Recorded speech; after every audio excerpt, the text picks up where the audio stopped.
Bapak Ibu sareng sami, Om Swastiastu, Om Swastiastu, Om Awigena-mastu Namo Sidem, Om Tane Manas Siwa Samkalpamastu. Semoga pikiran yang suci senantiasa melingkupi kita pada hari niki yang berbahagia.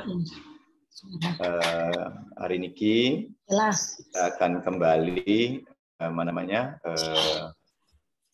membahas Bhagavad Gita hadiah yang ke-6 memasuki sloka yang ke-11 ke-15. Sebelum mulai seperti biasa, mari kita bersama-sama berdoa kepada Panitia Sang Diwasit, sehingga kita ini sebagai salah satu persiapan. Karena ternyata doa ini, Pawitrikaranam ini, dan Om Tanme Manas Siwa Samkalpamastu ini sangat berkaitan erat dengan 5 sloka yang akan kita bahas nantinya. Baik, mari kita berdoa bersama-sama. Kawit. Om Tanme Manas Siwa Samkalpamastu. Om Apawitra Pawitra Sarva Vastang Gatu Piva Yasmaret Pundari Kapsam Sabahya Abhyantara Suci Sri Vishnu Sri Vishnu Om Tatsat iti Srimad Bhagavad Gita Upanishadsu Brahma Vidyayam Yoga Sastri Sri Krishna Arjuna Samwadi. Bapak Ibu sareng sami, sebelum kita memasuki sloka ini, Tiang ingin mengajak kita semua meditasi sebentar, 4-5 menit bersama-sama, sehingga nanti apa yang kita alami melalui meditasi ini biar bisa nyambung dengan sloka yang akan kita mau bahas, karena semuanya berkaitan dengan meditasi. Untuk itu dia mengajak kepada Bapak Ibu sareng sami dari tempat masing-masing, pertama-tama mengambil sikap duduk yang santai, yang rileks. Ambil sikap yang paling nyaman menurut ukuran badan kita masing-masing. Ini yang terpenting. Baik. Pertama-tama, mari kita mulai bermeditasi. Sebelum bermeditasi, mari kita kembali ngacep ide betari-betari sesuna, bata leluhur semuanya. Betari-betari, semoga meditasi kita ini diberikan tuntunan, waranugraha, dan pencerahan untuk kita semua. Berdoa, dimulai.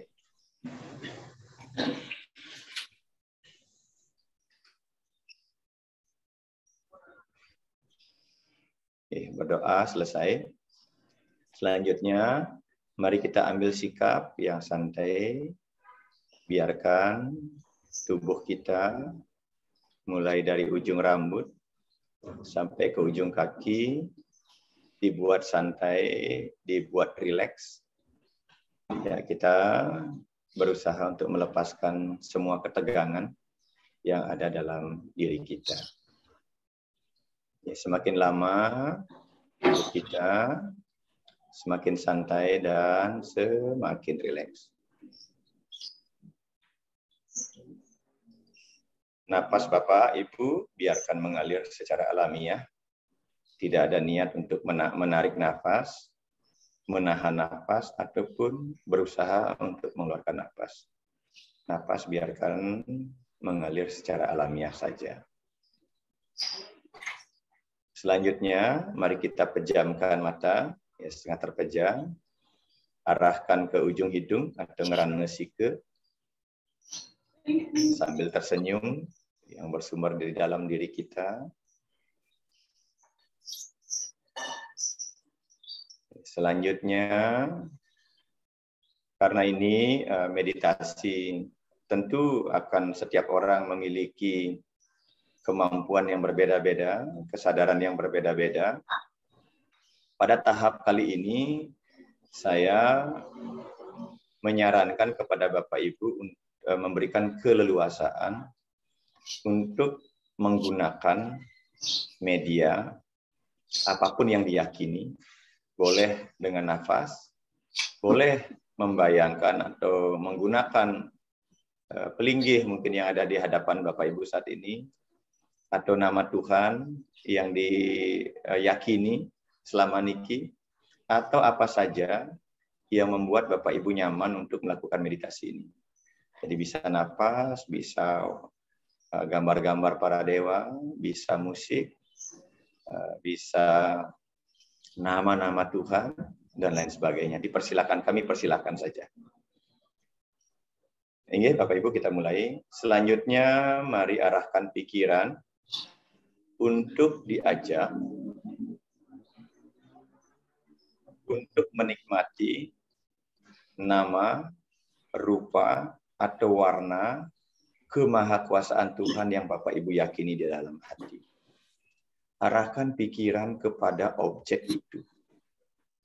Apapun yang menjadi keyakinan Bapak dan Ibu.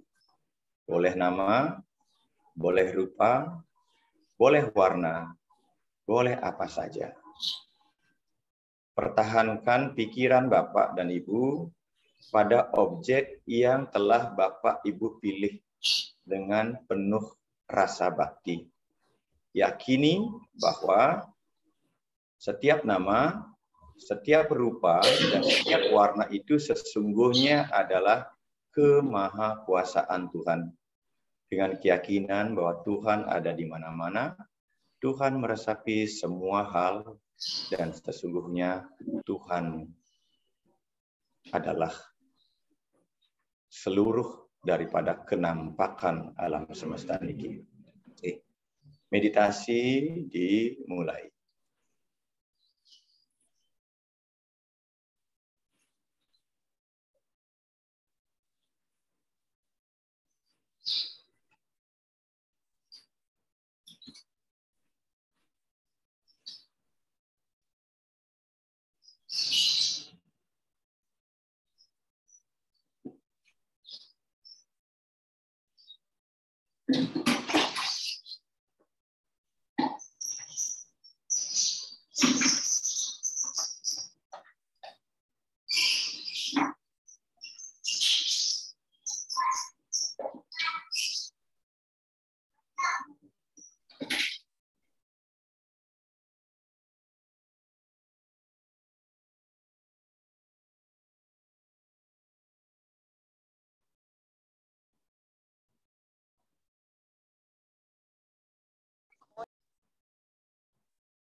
Langkah selanjutnya, Bapak Ibu, sekarang apapun nama, rupa, dan warna yang telah Bapak pilih dari kemahakuasaan Tuhan itu, letakkan, arahkan untuk kita fokuskan, kita konsentrasikan, kita berpusat kepada objek yang telah dipilih, dan kita arahkan di selaning lelate atau di antara kedua alis kita, atau di adnya cakra kita, atau di kening kita.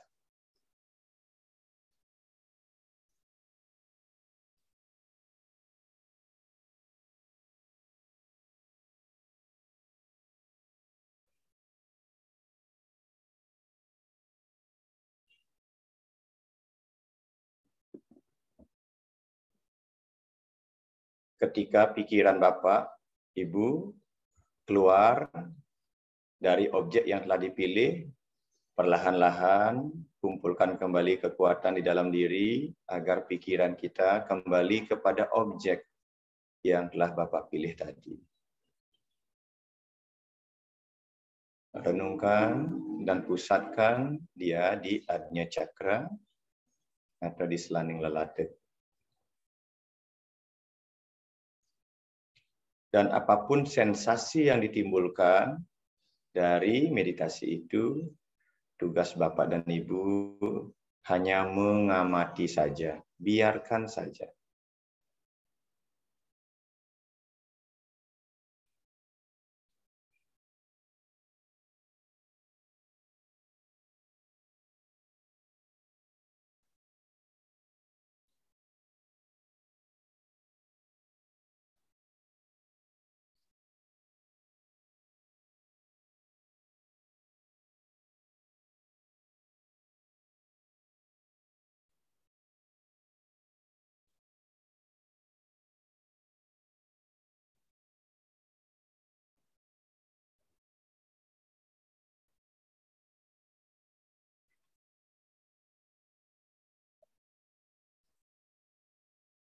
Ajak terus pikiran dan Bapak Ibu untuk menikmati objek yang telah Bapak Ibu pilih.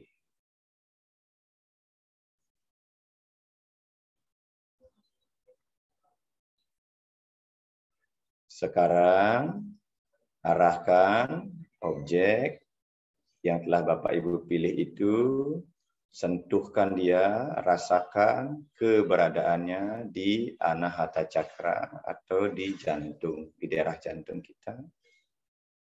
Agar energi kosmik itu memberikan vibrasi kemurnian, kesucian, kedamaian, dan pencerahan kepada kita.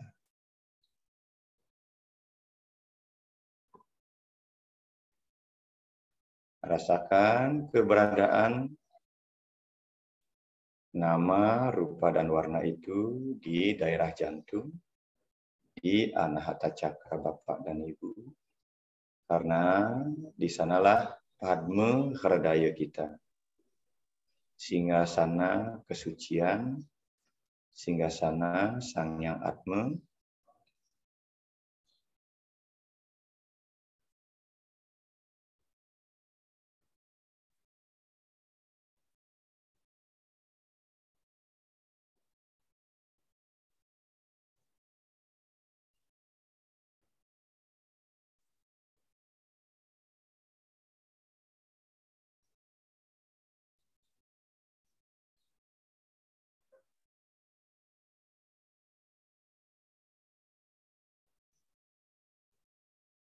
Bapak Ibu di dalam hati ucapkan terima kasih kepada Ide Sang Yang Diwasa melalui kemahakuasaan beliau yang telah Bapak Ibu linggihkan di Anahata Cakra, sehingga sampai saat ini Bapak dan Ibu masih dimampukan, diberikan kesempatan untuk melakoni kehidupan ini, dan semoga semakin lama di kemudian hari Bapak Ibu dapat melakukan kebaikan demi kebaikan guna memperbaiki kualitas kehidupan ini.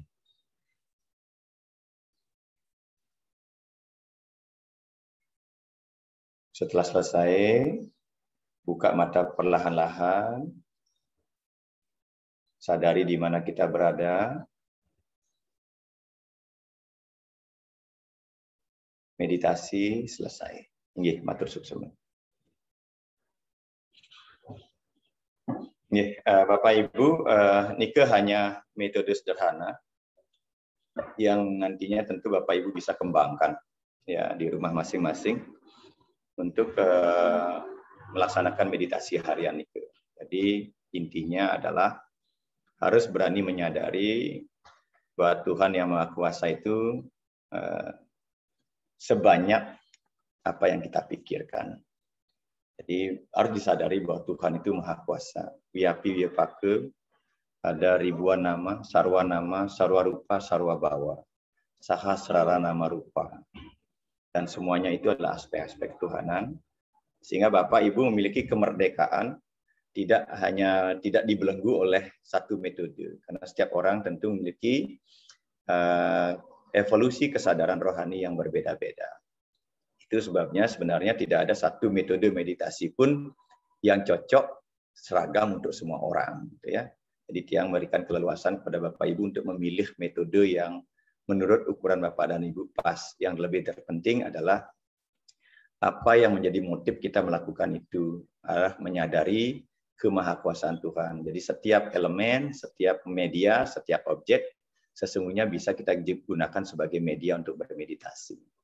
Oke, Bapak Ibu, untuk selanjutnya mari kita masuki sloka yang ke-11. Durus Tuaji.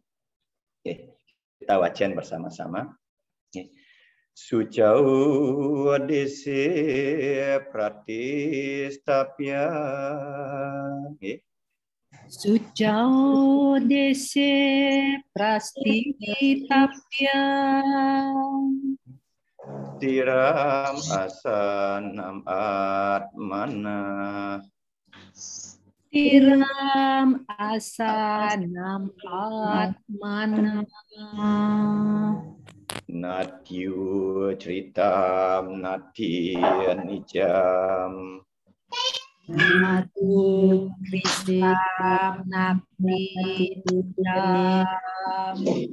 Kaila jina kusotaram. Kaila jina taram.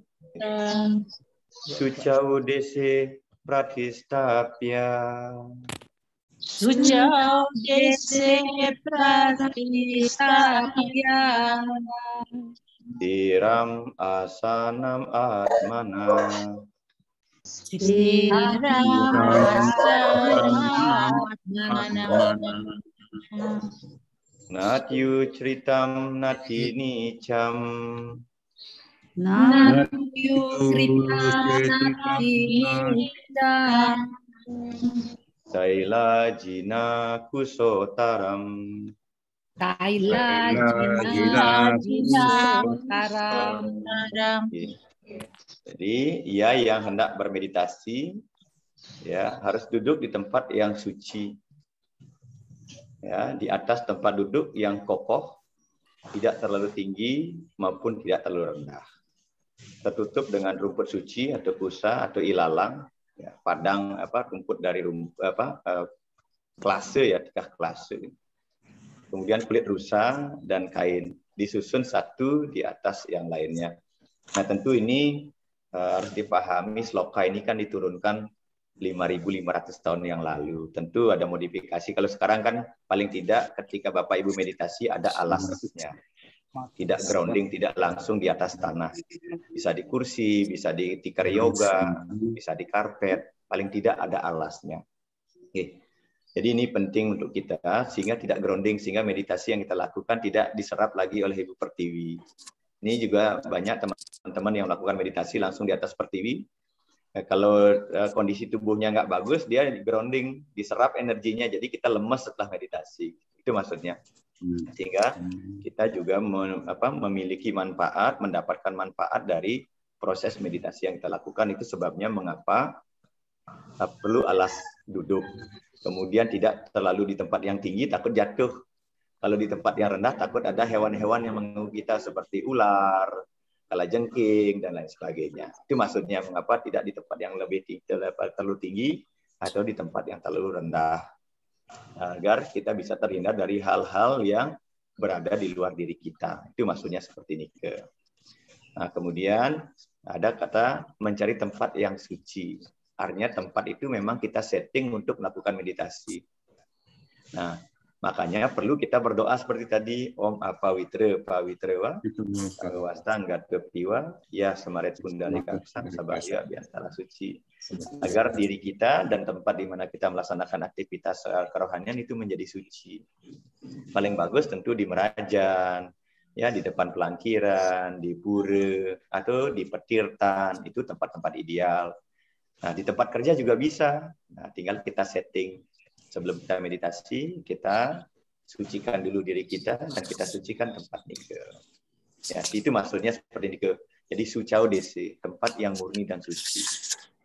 Sloka pertama, Bhagavad Gita di adhyaya pertama ada bilang Dharma kesetri, guru kesetri. Ya, itu harus direnungkan bahwa dimanapun kita berada sesungguhnya itulah ladang dharma.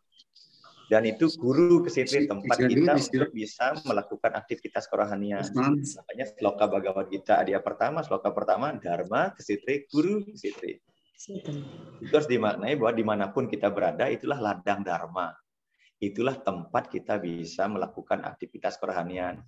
Makanya meditasi jangan hanya terjebak, nanti di tempat suci, di pura kita menjadi demikian religiusnya, kemudian di luar pura, kemudian kita ngangguang kita, itu nggak boleh. Makanya dimanapun kita berada, ayo kita jadikan tempat itu sebagai tempat suci.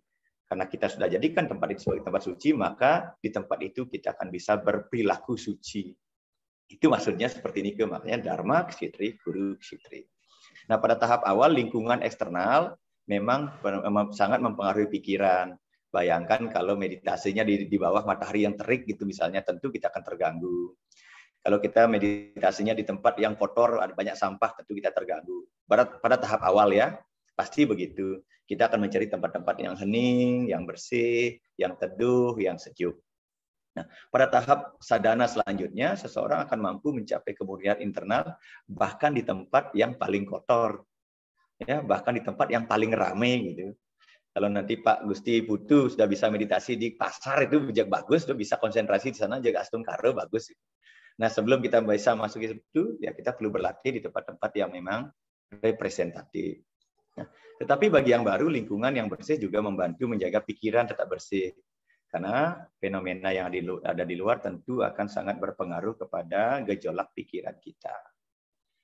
Nah, tingkar atau rumput kurusan ini memberikan insulasi suhu dalam tanah. Jadi kalau kita meditasi, ada alasnya, itu akan memproteksi kita dari kondisi tanah itu. Karena tanah itu juga punya aura. Ada yang auranya panas, ada yang lembab, ada yang hangat, gitu. Ini kalau orang terbiasa dengan berbicara energi, tanah itu ada nyem, ada karang panas, gitu, ada karang teduh, ada karang tengah. Nah itu kalau kita nggak tahu, makanya dengan alas inilah kemudian akan bisa melindungi kita dari pengaruh-pengaruh yang tidak bisa kita pahami kondisinya di lapangan. Itu maksudnya mengapa perlu alas. Ya. Kemudian ya, kulit rusa ini untuk menghalangi hama. Nah, biasanya kalau kulit rusa zaman dulu untuk menghindari orang dari kalajengking, dari ular dan lain sebagainya, karena memang baunya memang itu bagus. Nah, tentu sekarang kulit rusa karena dilindungi oleh negara, jangan karena berburu kulit rusa gitu. Nanti ditangkap polisi kita gara-gara memburu kulit rusa gitu. Ya, kalau Bu Amrita kalau di Bengkulu masih ada rusa bolehlah, tapi kalau di tempat yang lain ya agak sulit gitu. Jangan memaksakan diri untuk dapat kulit rusa gitu. Karena ada beberapa kasus, ada Sulinggih yang kena kasus karena berburu kulit harimau untuk alas meditasi. Harimau sudah dilindungi negara, rusa sudah dilindungi negara. Jangan kemudian kita, wah nak sastro nih orang begini ya, kita jangan seperti itu. Paling tidak ini zaman dulu ya, pada masa itu rusa itu belum dilindungi oleh negara. Gitu. Nah, kemudian jika asana terlalu tinggi, ini risikonya jatuh yang jelaskan tadi. Kalau terlalu rendah, bahaya karena gangguan-gangguan serangga dari tanah, mungkin semut dan lain sebagainya. Nah, beberapa instruksi tentang tempat duduk eksternal yang diberikan dalam sloka ini mungkin agak ketinggalan zaman dengan zaman modern yang sekarang. Dalam hal semangat, ya, untuk semangatnya instruksi ini harus diserap ke dalam pikiran Tuhan. Ya harus kita maknai secara modern sekarang. Nggak mungkin kita nyari tiker dari alang-alang, jangan-jangan kita sudah nggak tahu itu alang-alang itu apa gitu ya, kusa itu apa gitu ya.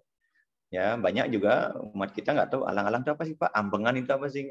Bahkan mungkin sangat sulit kita dapatkan, kecuali kalau di Bali masih ada yang menjual tiker dari rumput niki, masih banyak orang bilang masih ada. Nah tetapi itu maksudnya ya, paling tidak ada alasnya, boleh tiker yoga, tiker pandan dan lain sebagainya. Silakan dipilih sesuai dengan kemampuan kita dan usahakan meditasi di atas alas nike. Oke. Yang kira nike dilanjut Ji.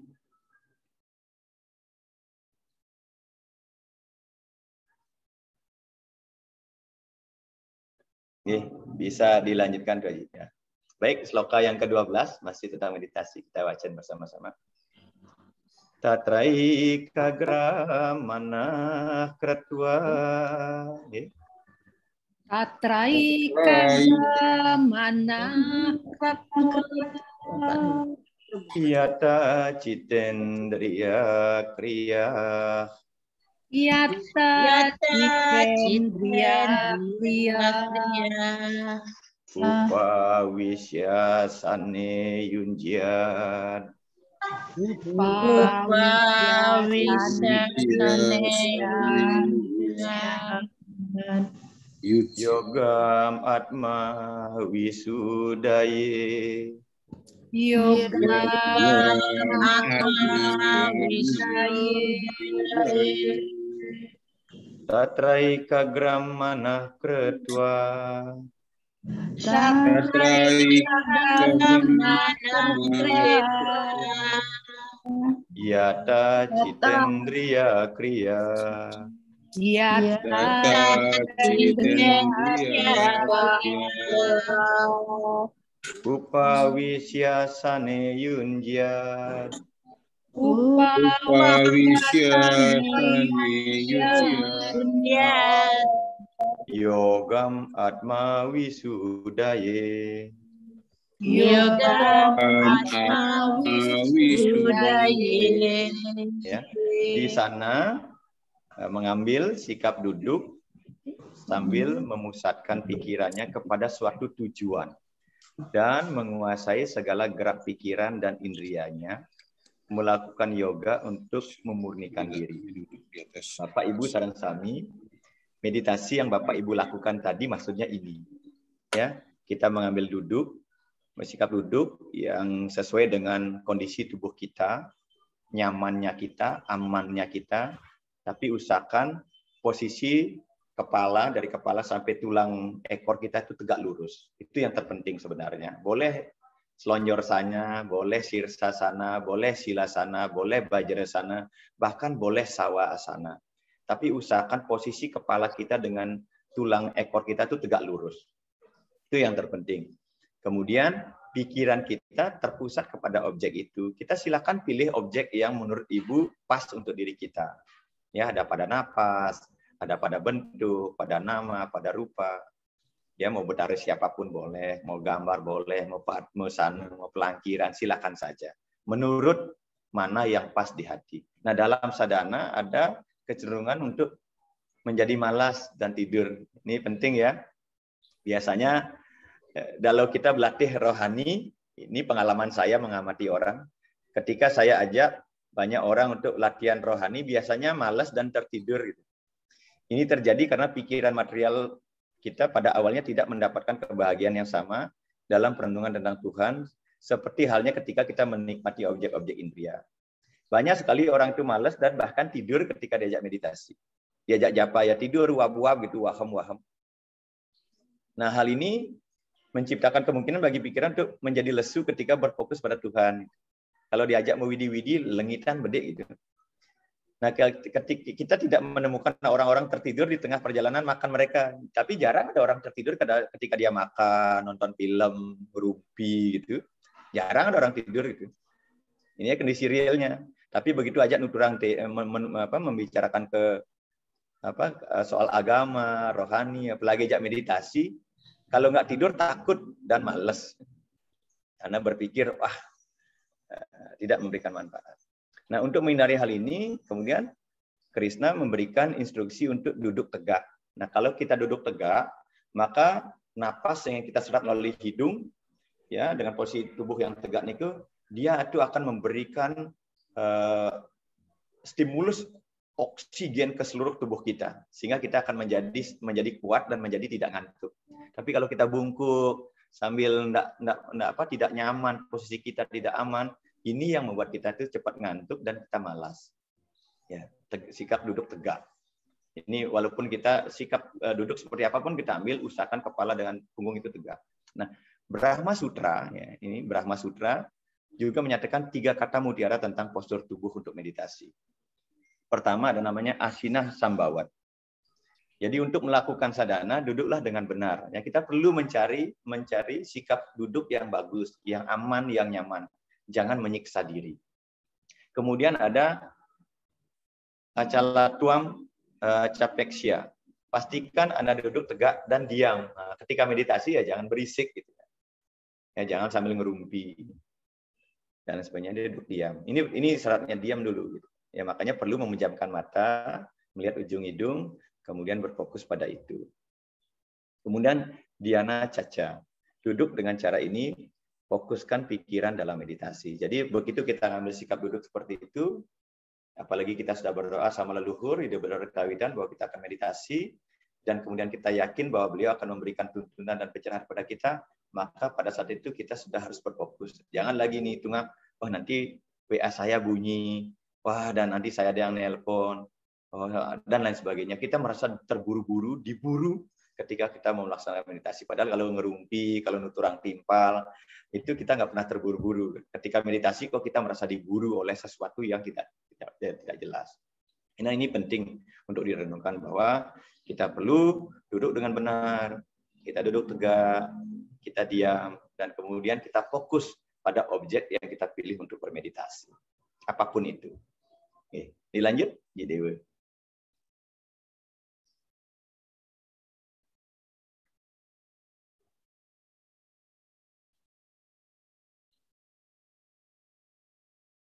Ya, Haji, Dados, dilanjutkan, Ji.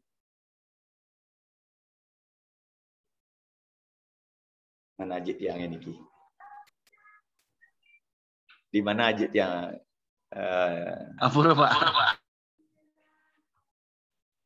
Oke, lagi, Ji. Satu lagi. Oke. Nah, niki yang kedua. Nah, ada sejumlah asana meditatif ya yang dijelaskan di dalam Hatha Yoga Pradipika.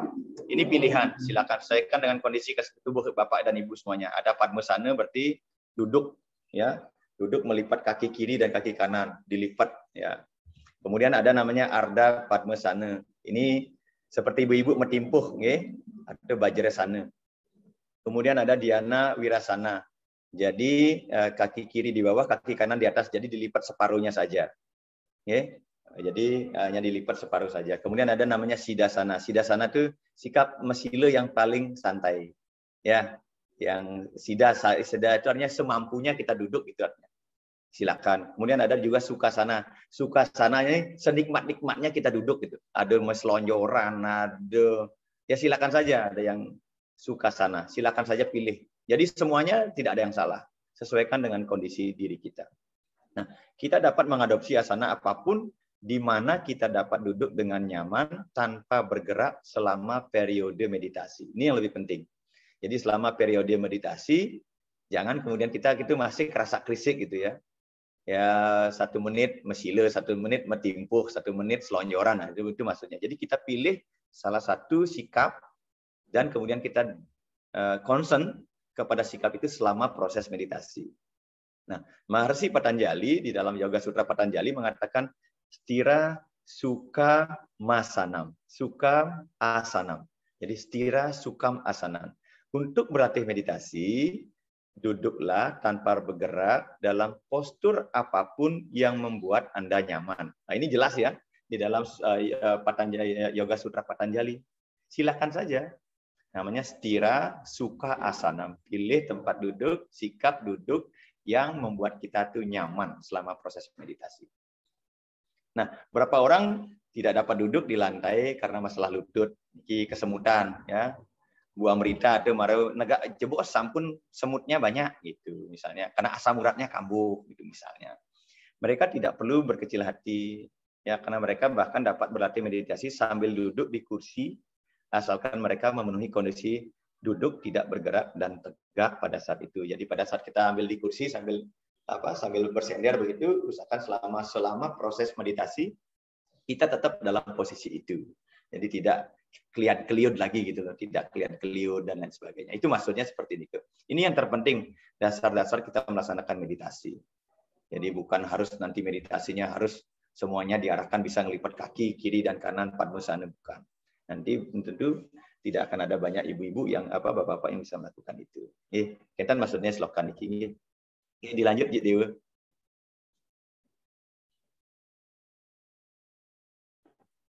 Sloka yang 13 Bapak Ibu. Samam kaya siru griwam.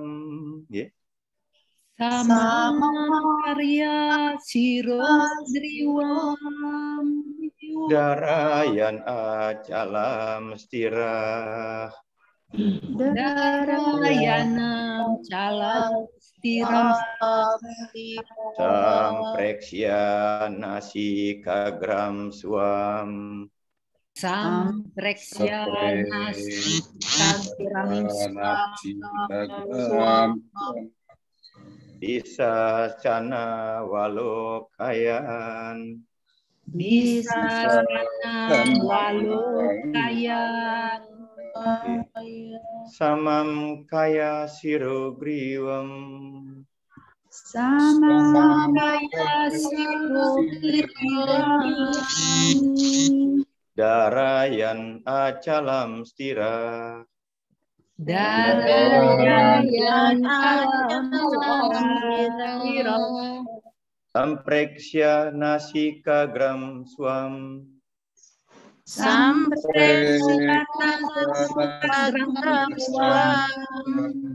Isascana walokayan.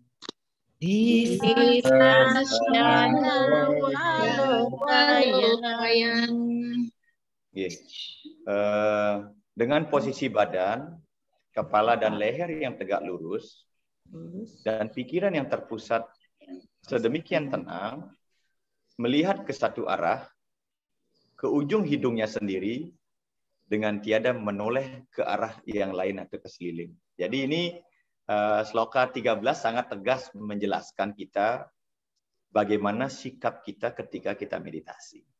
Ya, ini penting ya. Mohon dipahami Niki detail kok, Niki sampun sangat detail sekali bagaimana agar kita nanti bisa meditasi dengan baik. Agar kita bisa mendapatkan hasil yang maksimal. Ya. Kepala dan leher tegak, ya tidak nunduk, tidak terlalu nongak, tidak miring ke kanan, tidak ke kiri. Pikiran terpusat tenang. Berarti tadi kita pikiran ini sudah kita arahkan, ya, pada pikiran kita akan taruh di selaning lelate. Kemudian kita akan taruh di anahata cakra. Itu maksudnya seperti itu. Nah, dalam sloka ini Krishna menyatakan bahwa mata harus dibuat fokus pada ujung hidung, ngerana sike. Tadi prakteknya sudah seperti itu. Dan dicegah agar tidak mengembara. Agar tidak mengembara, maka pikiran diajak untuk mengalami pada saat kita meditasi. Mengalami apa? Mengalami nama yang kita sebutkan, mengalami bentuk atau objek yang kita bayangkan, atau mengalami pada saat kita menarik nafas atau mengeluarkan nafas. Jadi biar nggak mengembara pikiran itu. Jadi fokus kepada itu. Apapun tekniknya, apakah menikmati nafas, apakah membayangkan objek, ya, apakah mendengarkan musik, jadi kita terfokus pada itu. Apakah kita fokus pada nama Tuhan, apa Siwa, apa Ganesha, apa Brahma, apa Wisnu, apa Saraswati yang kita sebut, kita fokus pada itu. Mata juga tidak bisa tetap tertutup. Ya. Kedua teknik ini akan membantu dalam mengalami gangguan duniawi. Ini akan sangat membantu kita untuk bisa terhindar dari hal-hal yang sifatnya eksternal. Nah, tempat duduk dan postur eksternal memang perlu tepat. Tetapi meditasi benar-benar merupakan perjalanan di dalam diri. Ini mohon, meditasi itu bukan keluar, tapi ke dalam. Ya, tidak berurusan dengan dunia luar. Tetapi dunia luar itu bisa mempengaruhi kita. Ya, meditasi itu urusannya ke dalam, tidak keluar. Jadi jangan meditasi gara-gara nanti ingin pameran, pengtawang ragu jadi meditasi bisa mengelipat kaki. Bukan itu. Biar nanti dilihat, biar kalau dipoto bagus postur meditasi kita. Nanti kalau saya yoga, nanti kalau diunggah di medsos bagus. Wah, bukan itu. Meditasi, praktek spiritual, urusannya ke dalam, bukan keluar. Ini penting ya. Melalui meditasi kita dapat menjangkau jauh ke dalam dan membersihkan pikiran kita dari sampah yang tak berkesudahan. Harus diyakini bahwa dalam diri kita ini banyak menimbun noisi, menimbun dosa dan noda. Meditasi adalah dalam rangka untuk mengeliminasi, membersihkan noda, dosa itu, papa, klesa yang ada dalam diri kita. Jadi meditasi itu adalah sabun yang paling ampuh untuk kita membersihkan itu. Itu maksudnya. Jadi saya katakan, jadi meditasi adalah sabun, deterjen yang paling ampuh untuk membersihkan papu, patake, klese yang ada dalam diri kita. Dengan belajar menahan pikiran dalam bentuk konsentrasi, kita dapat melatihnya untuk memanfaatkan potensi terpendamnya. Ya, selama ini kita mungkin belum menggali sedalam-dalamnya potensi diri kita. Ini penting, makanya perlu berlatih setiap saat. Nah, latihan meditasi membantu, ini manfaat meditasi ya. Latihan meditasi secara rutin, penuh disiplin akan mampu membantu mengatur kepribadian kita, membangkitkan kesadaran batin kita dan memperluas kesadaran diri kita. Biasanya orang yang meditatif itu sabar, bisa melihat sesuatu itu dari berbagai macam perspektif. Ya, bukan baru mendengar berita sepotong saja sudah menjadi beberapa potong di kemudian hari. Kita akan menjadi orang yang lebih reflektif, lebih teliti, lebih sabar dan lain sebagainya. Meditasi mengendalikan pikiran yang tidak terkendali dan memanfaatkan energi pikiran untuk mencapai tujuan yang tersulit sekalipun. Ya. Jadi dengan meditasi itu akan memurnikan pikiran kita dan di sanalah akan muncul intuisi dan inisiasi. Orang bilang ilham, atau wangsit, atau wahyu. Nah, ini dalam tataran yang sudah lanjut. Kita akan mendapatkan ideasi dan inisiasi melalui proses meditasi itu. Makanya saya katakan tadi, apapun sensasi yang dimunculkan dalam meditasi, biarkan saja. Ya, karena tujuan kita bukan pada itu. Banyak orang terjebak meditasi hanya gara-gara bulu kuduknya merinding, seolah-olah mendengar suara, seolah-olah melihat sinar, kemudian berhenti di sana. Padahal tujuan meditasi bukan untuk itu, tetapi untuk realisasi diri. Banyak orang yang pengen pergi ke Bogor, tiba-tiba kepincut dengan hiruk pikuknya yang ada di kebun raya. Gitu. Akhirnya nggak jadi ke puncak, berhentilah di kebun raya itu. Ya, Bu Made mau ke Gunung Salak, tiba-tiba berhenti di sana di Tugu Kujang karena banyak yang jualan, akhirnya nggak jadi ke Pura Gunung Salak, berhentilah di sana. Sensasi itu sering menghambat perjalanan rohani kita. Jadi jangan berhenti di sensasinya. Ya, lanjutkan lagi. Ya, kalau Bu Made mau pergi beli janur ke pasar proyek, ya pergilah ke pasar proyek. Jangan kepincut di perempatan di MM 2100, di MM gitu. Jangan, ya, berhenti di sana ya jadi dapat janur gitu. Ya, itu maksudnya. Ya, kemudian meditasi membantu menjaga keseimbangan mental di tengah keadaan buruk. Di tengah situasi yang buruk, masa pandemi seperti ini, kalau kita meditasi, kita akan mampu melihat bahwa pandemi ini mengajarkan kita untuk sabar, mengajarkan kita untuk menghargai kehidupan, begitu. Kalau orang nggak biasa meditasi, pasti mencaci maki, ya menyalahkan orang lain. Meditasi membantu dalam pengembangan tekad kuat yang diperlukan untuk sukses dalam hidup. Jadi meditasi akan membuat inner beauty, inner power kita. Jadi akan mampu memaksimalkan imun kita baik skala dan niskala. Meditasi memungkinkan seseorang untuk melenyapkan sangsara. Ya, karena kita sudah meditasi, tentu kita akan menjadi sabar, aliran darah kita akan semakin lancar, oksigen dalam tubuh kita akan semakin bagus, maka orang itu akan kualitas hidupnya akan sehat. Nah, jenis meditasi terbaik adalah meditasi di mana pikiran terfokus pada Tuhan. Makanya saya katakan, mari silakan pilih kemahakuasaan Tuhan itu. Jadi pusatkan meditasi itu kepada Tuhan, jangan kepada yang lain. Karena perlu kita berdoa, sebelum meditasi perlu berdoa memohon kepada Sang Hyang terkawitan, betari-betari leluhur agar meditasi kita itu diarahkan kepada yang benar. Itu maksudnya. Dilanjut, Ji.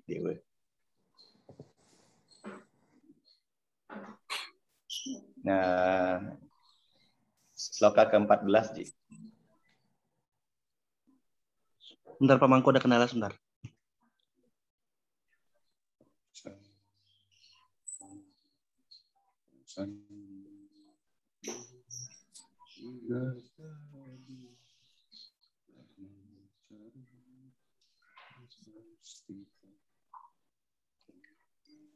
Baik, Ibu, kita baca sloka yang ke-14 bersama-sama.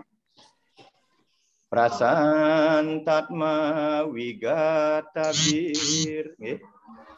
Prasantatma wigatabir. Brahmacari Wratistita. Brahmacari Wratistita. Mana samya miyama citu. Mana samya miyama citu. Yukta asitamat para.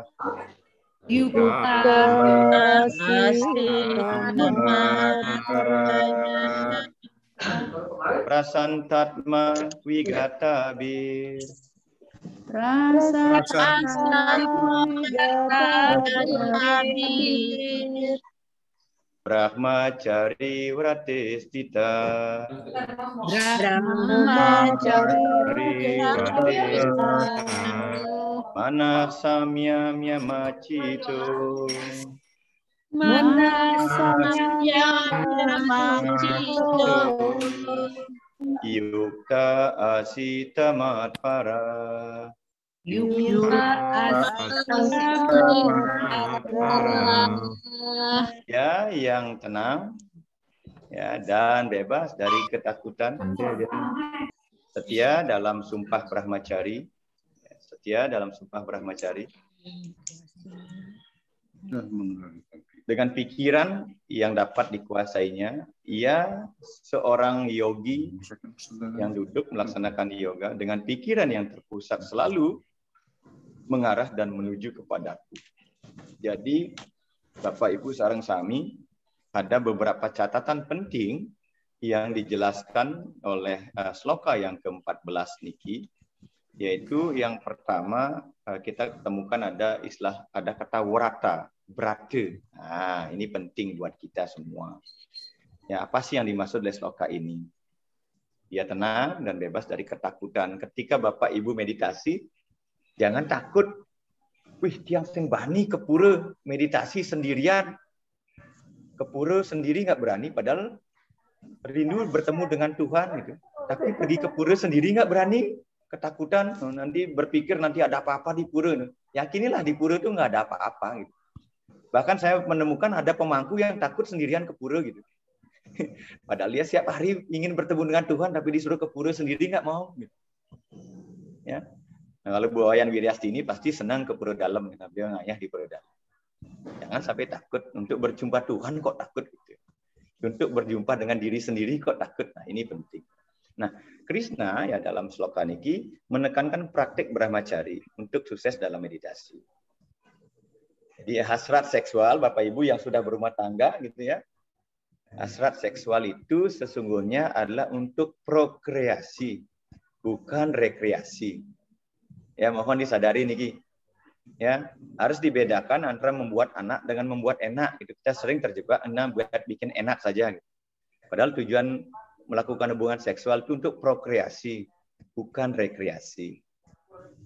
Ya, bahkan saya sering katakan kita kadang-kadang dikalahkan oleh hewan.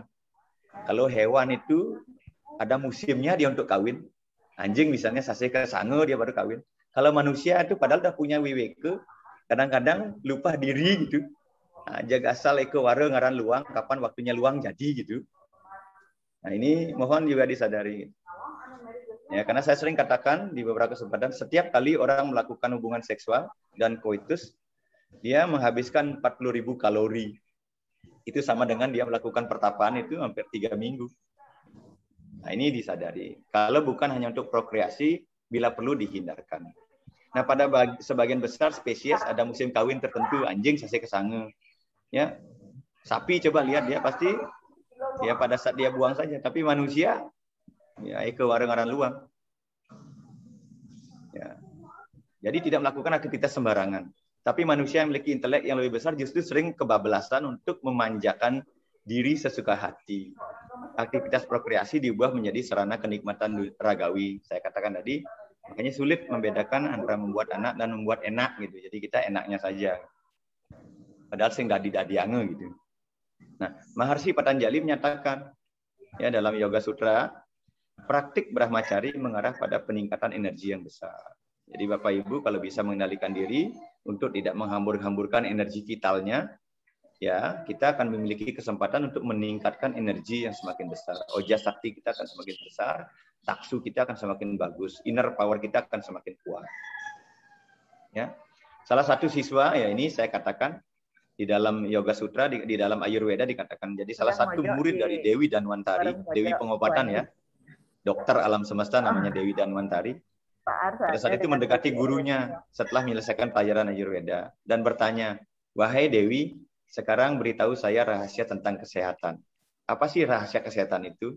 Kemudian Dewi Danwantari memberikan penjelasan begini, energi mani, ya, energi mani maksud saya spermataswa dan ovarium ini sesungguhnya adalah Atman. Dia adalah energi vital, energi kosmik, energi yang paling murni. Rahasia kesehatan terletak pada pelestarian kekuatan vital ini. Dia yang menyia-nyiakan energi vital yang paling berharga ini tidak dapat memiliki perkembangan fisik, mental, moral, dan spiritual. Ya, ini penting dipahami. Apalagi sudah usia di atas 50, mau menopause, ini perlu dikelola. Jangan sampai muncul istilahnya puber fase kedua dan ketiga, itu ya. Cukuplah fase pubertasnya ya memang masa-masa gerehaste. Ini saya kira kita yang ada di ruangan ini sudah masuki fase-fase yang sudah lewati mestinya masa itu. Nah, menurut Ayurveda, 40 tetes darah ya, digunakan untuk membuat satu tetes energi vital ini. Ya, mereka yang membuang energi mani mereka, ya, membuangnya secara sembarangan, ya, tidak pada tempatnya, tidak pada waktunya, tidak untuk prokreasi. Ini mengembangkan pikiran-pikiran yang goyah dan gelisah. Ya, pikirannya akan jadi gelisah. Mereka kehilangan energi fisik dan mental dan melemahkan ingatan, pikiran, kecerdasan mereka. Itu sebabnya para yogi, orang-orang yang senang meditasi itu akan sangat jarang sekali menggunakan energi vitalnya hanya untuk kegiatan seksualitas. Mereka akan lebih banyak menggunakan energinya untuk prokreasi, untuk hal-hal yang sifatnya spiritual. Ya, inilah yang menyebabkan kemudian banyak orang kemudian tidak kawin akhirnya para yogi itu. Ini untuk menghindarkan ini agar dia memiliki kemurnian. Tapi kita yang sudah Grihasta ini ya di ugar-ugar Bali kan sudah jelas nih kapan boleh, kapan tidak boleh gitu ya. Jangan main tabrak saja. Ya, ke warung ngaran luang gitu ya. Bu Dewa ya. Bu Dewa Tri Juliani kenyam-kenyam warung tiang orang gitu. Ya, praktek brata ini jadi ada kata Brahma Cari Warate. Nah, jadi praktek brata, ya, brata ini mengarah pada dorongan energi tubuh. Kejernihan, kecerdasan, kekuatan, kemauan yang besar. Jadi ingatan kita akan menjadi kuat, kecerdasan spiritual kita akan menjadi tajam. Nah, inilah yang akan menciptakan kilau di mata dan kilau di pipi. Ini yang kemudian menyebabkan orang itu metaksu, punya karisma, ya, omongannya didengar, CD ucapannya gitu. Itu maksudnya. Jadi teman-teman penyuluh tentu ini maksudnya. Jadi mengarahkan energinya agar ini. Mau jadi ketua WHDI, ketua Sakti Banten, bedek nyatu guguna ya timbalik karena kita memiliki potensi yang besar yang kita kelola dengan baik. Ya kalau kita nggak memiliki power yang besar terhadap hal ini, kadang-kadang ragu mau buih nyatu sehingga nak ngugu gitu. Nah, itu bisa salah satu indikatornya karena kita banyak menyia-nyiakan energi vital ini. Jadi kita tidak mampu mengelola energi vital ini dengan baik. Maksudnya seperti ini. Oke, lanjut Ji.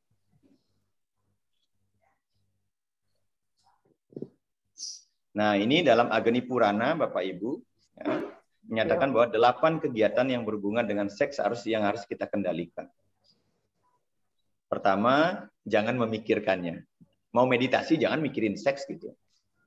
Jangan, ini Puranan tiangnya marah nih kalau saya lama-lama meditasi. Jangan memikirkan. Jangan berbicara tentang hal itu. Ya, kalau mau meditasi, jangan lagi nyentuh tangannya jaruh-jaruh gitu ya. Jangan membicarakan itu lagi. Jangan membicarakan hal-hal yang sifatnya sensual. Tidak bercanda tentang itu, ya, ini saling tundik, ya, dan lain sebagainya.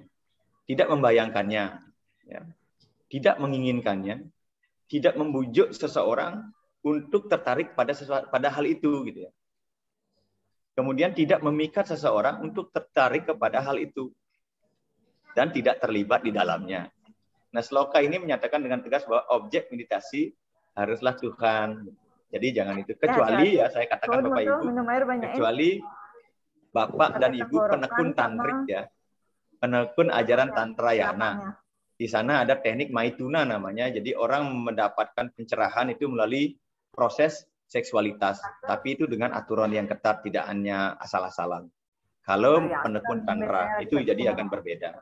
Tapi kalau kita yang umum, yang normal nih ya, ketika kita memeditasi, paling tidak 8 hal ini kita sudah bisa kita hindarkan dulu. Kalau kita mau praktek meditasi. Ya, kalau enggak gitu ya nanti kacau kita. Sebuah negak luung mengenahang yang bohai-bohai, mengenahang yang sensual. Ya masih suka browsing hal-hal yang senonoh. Wah, itu enggak, nanti enggak maju-maju kita meditasi.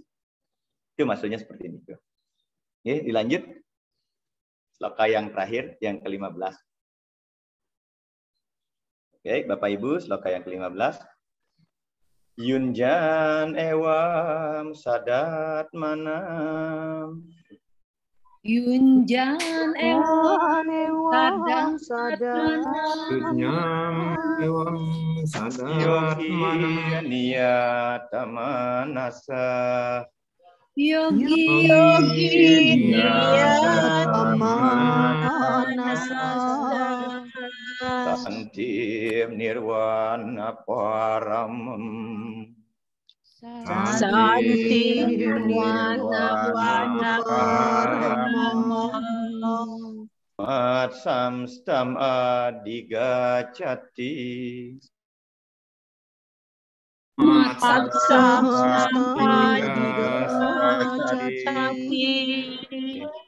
Yunjan ewam sadat manam.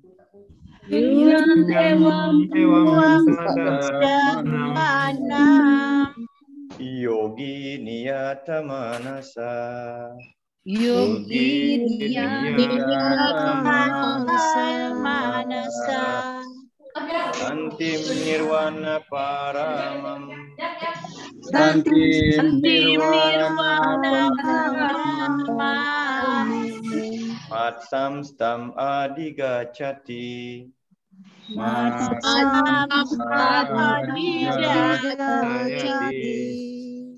Seorang yogi yang melakukan disiplin seperti ini atau melaksanakan disiplin meditasi, ia menguasai pikirannya, selalu akan merenungkan sang diri, mencapai tempatku yang merupakan kedamaian dan kebebasan untuk moksa.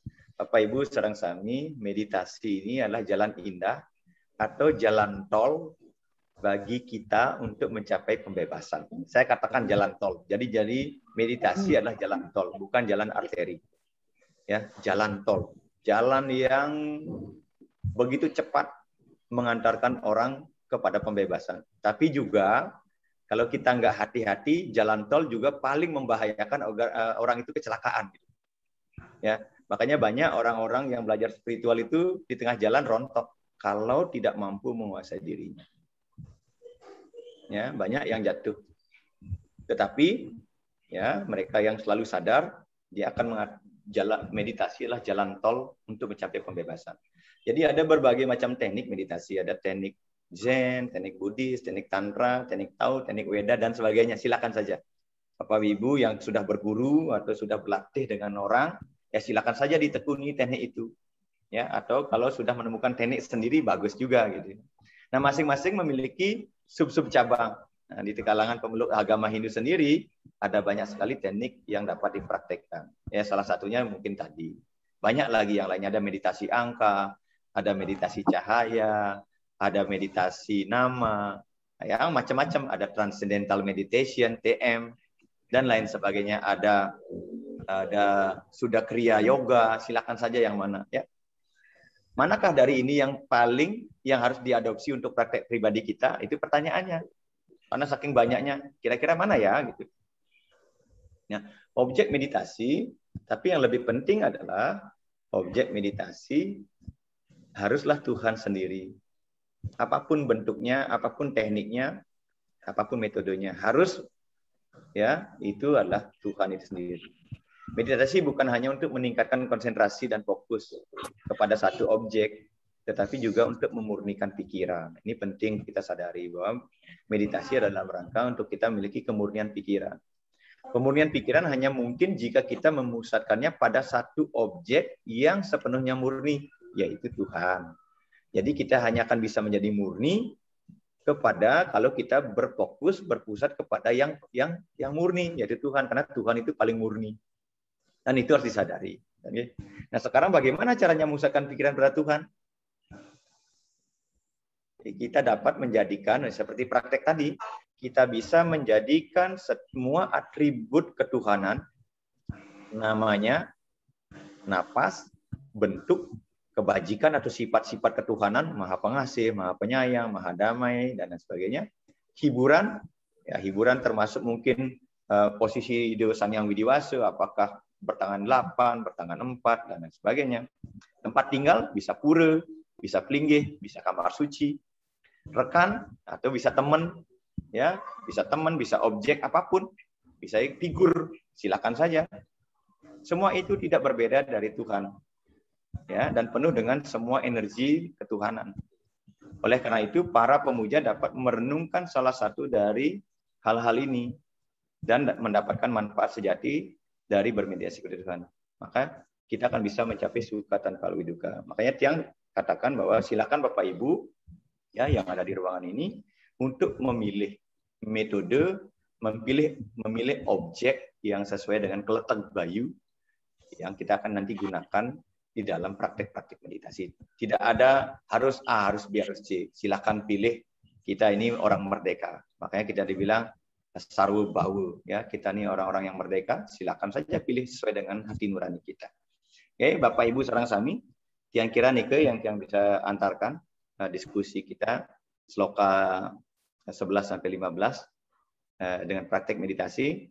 Tugas selanjutnya adalah mempraktikannya, ya, dalam keseharian. Kira-kira nike itu Pak Dewa yang bisa sampaikan, ya, kirang langkung, matur suksema. Semoga kita mendapatkan manfaat dari sloka yang kita diskusikan pada hari ini. Selanjutnya ruangan ini yang serahkan kepada Bapak Ibu serahkan. Dulu sah. Om Shanti Shanti Shanti Om. Om Santi Santi Om. Semua Pak Mangku. Silakan Bapak Ibu izin mengingatkan dulu untuk mengisi link absen, dan juga buat Bapak Ibu yang belum tergabung di grup WA silakan bergabung. Saya sudah terangkan semua di chat. Pak Mangku di chat ada pertanyaan Pak Mangku tadi, sebentar saya cek, dari Bu Dewi Antari soal apakah boleh melakukan meditasi saat cintake. Mungkin itu dulu Pak Mangku, yang lainnya mungkin silakan nanti mengikuti. Terima kasih. Bapak Ibu sareng sami, meditasi itu tidak ada kaitannya dengan cuntake dan tidak cuntake. Ya, kita bisa meditasi dalam kondisi dan situasi apapun juga. Jadi Bapak Ibu jangan berpikiran nanti, tiang lagi cuntake saya nggak boleh meditasi. Hal ini tiang kira sudah pernah kita bahas beberapa kali dalam beberapa kesempatan, bahwa meditasi itu boleh ya pada saat kita, ya ibu-ibu tamu bulanannya datang, itu kan siklus alamiah sebagai penanda bahwa ibu-ibu sehat. Ya, kalau haidnya nggak datang, ibu harus bertanya, ada apa dengan saya? Yang sudah punya suami, pasti berpikir jangan-jangan saya hamil. Tapi kalau ada orang yang kemudian haidnya nggak datang, dia harus bertanya juga, jangan-jangan ada satu kelainan yang terjadi pada diri saya. Jadi tamu bulanan itu adalah sebagai penanda, sebagai penunjuk bahwa ibu-ibu itu adalah pribadi yang sehat. Ya. Jadi pada saat meditasi, pada saat mens atau haid, justru adalah kesempatan yang sangat baik ibu-ibu untuk meditasi. Sehingga proses ovulasinya, proses pelepasan hal-hal yang tidak baik dalam tubuh itu bisa maksimal. Itu bisa menghindarkan ibu-ibu dari endometriosis, penebalan dinding rahim misalnya, ya, karena proses ovulasinya tidak maksimal.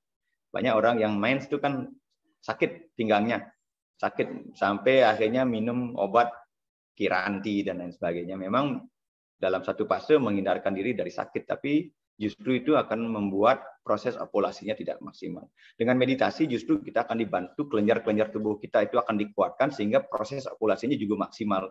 Sehingga darah-darah yang kotor yang diperlukan oleh tubuh itu juga bisa dikeluarkan secara total, secara bersih. Jadi saya sarankan, jadi ketika ibu-ibu mens, silakan lakukan meditasi. Tapi lakukannya jangan di pura yang bersifat umum. Ya, karena ada ugar-ugar, jadi nanti pergi ke pura yang berlaku umum, jangan. Lakukan di rumah. Ya. Jadi pada saat itu kita berdoa, ya, sebelum meditasi, Tuhan terima kasih karena saya sudah Engkau takdirkan menjadi wanita yang sehat, wanita yang normal. Semoga melalui proses meditasi ini, ya, hal-hal yang tidak diperlukan oleh tubuh kami, pada tubuh hamba bisa keluar. Sehingga kami mendapatkan stimulus energi-energi terbarukan. Saya kira itu ya. Jadi nggak ada masalah. Silakan saja lakukan, tapi ya lakukan karena kita pada saat mens itu kita melepaskan energi sedemikian banyak agar tidak grounding. Jangan lupa untuk ada alas duduk yang kita lakukan dan lain sebagainya. Dan jangan dilakukan di tempat-tempat yang berlaku umum, misalnya di pura kayangan, karena itu ada ugar-ugar orang cuntake dan kalau gre ngeranjing ke pura kan begitu. Jadi kita cukup lakukan di rumah saja. Yang kira nika ibu nge, jadi suksema. Swastiastu, Jero Mangkudani. Laris ibu, Bu Kade. Ada ingin tanyakan, matur semua banget niki pencerahannya luar biasa. Niki yang tiang lakukan selama niki meditasi nike berbarengan dengan Surya Namaskar. Jadi ada asananya, ada pranayamanya, terakhir baru yang meditasi. Nah, Niko yang tiang lakukan, cuman dalam perjalanannya karena tiang punya anak sakit, suami tiang sakit, pada saat tiang terakhir meditasi, di tengah meditasi Niko, beliau memanggil, kinten loh, manggil tiang Niko. Kadang-kadang tiang gini, apa tiang teruskan meditasinya apa yang buru-burukan, cepetin gitu. Kadang-kadang karena kadang-kadang pembantu kan nggak dengar kalau dipanggil. Tadi tiang itu selalu mendengar kalau dia manggil gitu. Kalau tiang nggak deketin dia, tiang takut dia jatuh. Kalau tiang ini, tiang lepas, terus tiang berpikir begini, ini kan melayani suami itu adalah Tuhan gitu. Seringnya tergagungnya di sana di rumah ini. Dan satu lagi, yang berusaha kalau namanya sakit nih, stroke kan saat Niko yang sering suka yang marah tapi yang sadar, lalu yang narik nafas, berusaha tidak marah. Kadang-kadang mulut nih nyerocos, ibu-ibu kan kadang-kadang Niko yang sadari dengan menarik nafas sambil Niki yang berusaha untuk tidak marah yang menjelmangku. Nah jadi Niko lah yang lakukan selama Niki, tapi tidak selalu sih dia mengganggu Niko. Kadang-kadang aja pas saat meditasi Niko dah dia manggil kan, manggil apa sih, lepaskan, apa sih, teruskan yang jatuh. Niko yang lakukan selama Niki Jero Manggudanu. Jadi mungkin untuk selanjutnya mungkin yang bisa lakukan malam hari, mungkin enggak yang tidak pagi hari. Selama ini yang selalu melakukan pagi hari kan. Dan yang tidak selalu mandi Jero Manggudanu, cuman cuci muka, cuci kaki, sikat gigi Niko. Punapi Nika yang mohon pencerahannya. Matur semua Jero Manggudanu. Semua Ibu Kade, saya kira apa yang Ibu lakukan itu dharma yang sangat mulia. Ya. Jadi saya katakan tadi di tahap awal, saya kan ini ada 2 periode. Meditasi tahap awal tentu kita akan strict dengan teknik metode. Harus duduk tempat yang bersih, ada alas, waktu, dan lain sebagainya. Tapi bagi saya, jadi meditasi tidak harus kaku seperti itu. Ya, orang yang sudah maju itu bisa, ini sama dengan kata-katakan tadi, kita harus bisa menggunakan setiap momen itu sebagai kesempatan untuk meditasi. Jadi meditasi itu harus duduk di suatu tempat menyendiri, gitu loh Bu. Melayani suami itu tergantung, kalau Ibu menyadari bahwa ketika saya melayani suami saya sedang memuliakan Tuhan yang ada dalam diri suami saya, maka itulah meditasi. Jadi jangan mengartikan meditasi itu hanya sebatas Ibu duduk di suatu tempat sendirian, berpusat kepada nafas atau nama, dan lain sebagainya. Ya. Jadi, namun ketika Ibu masih dalam prosesi meditasi itu, karena tadi Ibu meditasinya diawali dengan doa, suami misalnya memanggil, Ibu akhiri saja meditasinya. Seperti tadi, akhiri meditasinya, Tuhan terima kasih karena Kau telah memberikan saya kesempatan untuk meditasi. Tutup meditasinya dengan pramusanti, habis itu Ibu buka mata perlahan-lahan, layani suami dengan baik. Lanjutkan meditasi itu dengan cara melayani bahwa ketika saya melayani suami, saya sedang meditasi. Makanya ada sloka indah, ya, manawa sewa, madawa sewa. Melayani orang lain adalah melayani Tuhan. Nah, itu. Jadi bawa sloka itu ke sana. Jadi meditasi tidak harus terjebak. Ibu harus meninggalkan kewajiban swadharma kita. Itu maksud Tiang. Jadi meditasi di Hindu tidak kaku, tetapi saya katakan ini kan ada 2 hal. Bagi pemula, ya kondisi luaran itu perlu sangat mendukung. Tapi bagi mereka yang sudah menyadari bahwa meditasi itu bisa dia lakukan di kapan saja, di mana saja, dengan kondisi apa saja, berarti dia bisa menjadikan setiap objek itu sebagai media meditasi. Jadi anggap saja suami saya adalah objek meditasi saya. Di sana kita berlatih sabar, ya. Di sana kita berlatih untuk ikhlas. Karena itu tujuan kita meditasi, melatih orang untuk sabar, melatih orang untuk sadar, melatih orang untuk ikhlas. Ya, jangan sampai kita menjadi ego. Kan tujuan meditasi untuk mengendapkan ego itu. Ya kalau kita meditasi kemudian menjadi orang sombong, jadi orang ego, sialan suami gue lagi meditasi diganggu lagi. Nah, itu nggak ada gunanya kita meditasi seperti itu. Ya. Nah, sekalian Ibu sentuh saat melayani suami, ya sentuh dengan penuh kasih sambil berdoa. Ya, semoga suami saya diberikan kemampuan untuk mengatasi penderitaan yang sedang dialami. Makanya berjapa menjadi sangat penting. Ya, ucapkan nama Tuhan dan lain sebagainya. Karena itu akan memberikan energi yang besar kepada mereka yang sedang sakit. Makanya sering kali kalau kita ada orang sakit di rumah sakit, kita berkunjung, kita berdoa, kan begitu. Ya, sentuh dengan doa, karena energi doa itu adalah makanan yang sangat indah, makanan yang sangat menyehatkan bagi jiwa-jiwa yang sedang menderita. Itu. Ibu bisa sambil memasak, meditasi, kan? Masak di dapur, renungkan bahwa sedang memasak untuk Tuhan, untuk Sang Yang Atma yang bersemayam pada suami saya, sehingga kita bisa memasak dengan penuh cinta, dengan penuh kasih. Apalagi makanan itu akan kita persembahkan di peligi sebagai yatnya Yesus.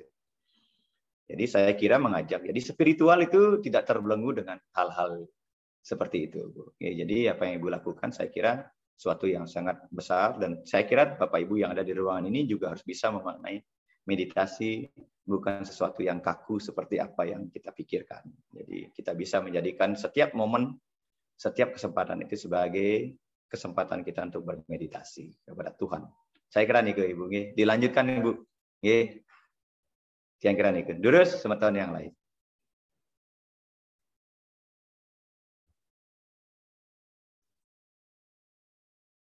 Silakan Bapak Ibu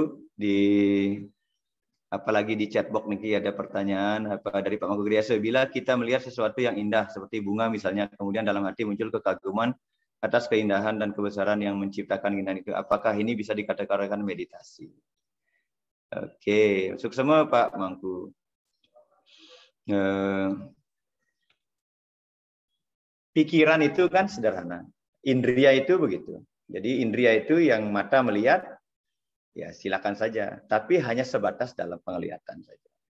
Kemudian kalau kita kemudian menemukan bahwa dalam keindahan itu bersemayam Tuhan, apalagi kan ada konsepnya satyam, siwam, sundaram. Jadi satyam kebenaran, bahwa dalam bunga itu ada kebenaran, esensi kebenaran yang ada di dalamnya. Siwam, ada aspek-aspek kesucian yang ada dalam bunga itu, sehingga kita sering gunakan sebagai media untuk memuja Tuhan. Makanya kita musbung ngangon bunga, karena dalam bunga itu ada esensi kesucian. Ya. Kemudian sundaram, ada unsur keindahan yang ada dalam semesta ini, termasuk dalam bunga itu. Kalau itu kita maknai, kita akan bisa melihat bahwa itu bunga yang indah, ya kita bisa akan jadikan sebagai media meditasi. Ya, ada penelitian orang Jepang kan begitu. Jangankan bunga air, ya, ketika air itu ya dianggap dijadikan sebagai media meditasi, dia kasihi air itu, dia sentuh dengan nama-nama Tuhan, dia sayangi, dia perlakukan air itu dengan bijak, maka air itu akan menghasilkan molekul-molekul penyembuhan. Ya, kemudian ada juga kemudian dibandingkan dengan ketika air itu dicaci maki, ya dimarah-marahi air itu, maka air itu akan menghasilkan bibit-bibit penyakit. Bapak Ibu mungkin punya pengalaman di rumah, punya bunga, kalau dipetik untuk sembahyang, bunga itu akan berterima kasih kepada kita karena sudah membantu dia ya berkarma untuk dijadikan sarana untuk memuja Tuhan. Tumbuhan itu kan berterima kasih kepada kita. Hewan yang kita gunakan untuk upacara, kalau kita ngerti bahasa hewan, hewan itu akan berterima kasih kepada manusia karena hewan itu sudah digunakan untuk persembahan. Berbeda kalau ya hewan itu kemudian disalahgunakan, dibunuh, ya disembelih hanya untuk sekedar untuk makan. Makanya beda kualitas hewan yang kita gunakan untuk persembahan dengan hewan yang kita gunakan untuk makan. Bunga juga demikian.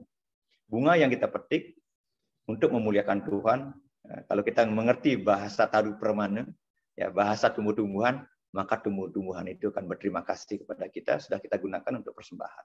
Dibandingkan dengan bunga itu, kemudian kita tidak gunakan untuk persembahan, hanya dilihat sebagai keindahan saja. Saya kira apa yang Pak Mangku lakukan, apalagi kalau setiap hari sambil menyiram, ya sambil mengidungkan nama Tuhan di sana, ya silakan saja. Jadi kita memahami bahwa Tuhan itu kan tidak sebatas hanya pada, ya, saya katakan kan Tuhan itu meresapi semua hal, baik yang bergerak maupun yang tidak bergerak. Iswara sarwa bhutanam, Tuhan meresapi semua hal. Ya, wiswa, wirat, swarupa. Seluruh kenampakan yang ada di dunia ini sesungguhnya adalah perwujudan kosmik dari Tuhan itu sendiri.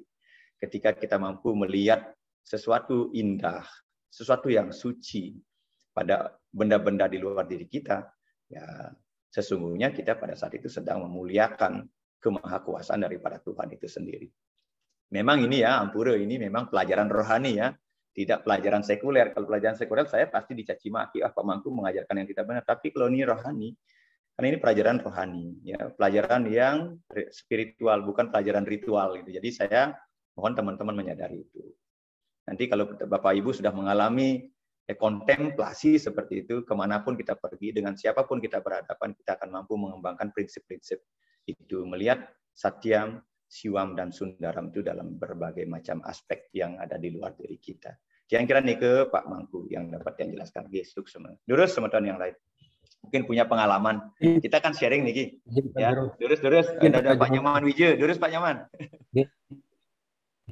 Maaf, kaitan dengan apa ini Pak, apa tadi, cara spiritual atau cara bagaimana cara kita mendekati dengan Tuhan dengan berbagai cara. Ada yang berdoa, ada yang bersemedi, ada yang mengucap saja, dan macam-macam. Saya ingin tahu Pak, saya sering itu bersemedi atau berdoa ya, menyatukan diri dengan Tuhan. Tapi orang bilang kalau kita berhasil menyatukan diri dengan Tuhan, berarti kita akan terbang ke mana istilahnya, mengenal ada cahaya, ada apa, seperti apa. Selama ini saya selalu berdoa itu, teringat sebelumnya, berkali-kali. Nah, tapi saya berprinsip, yang penting kita setiap hari kita berdoa, mendekatkan diri dengan Tuhan, apapun yang kita minta, Tuhan akan mendengar. Baik dengan suara hati maupun dengan suara apapun, tanpa mantra, yang penting kita menyampaikan dengan baik dan benar, tujuan dengan baik juga, dan juga untuk keuntungan kita dan masyarakat. Kalau saya ingin tahu pengalaman Bapak, mungkin punya pengalaman yang tidak bisa dilupakan mungkin dari Bapak waktu Bapak berdoa atau bersemedi.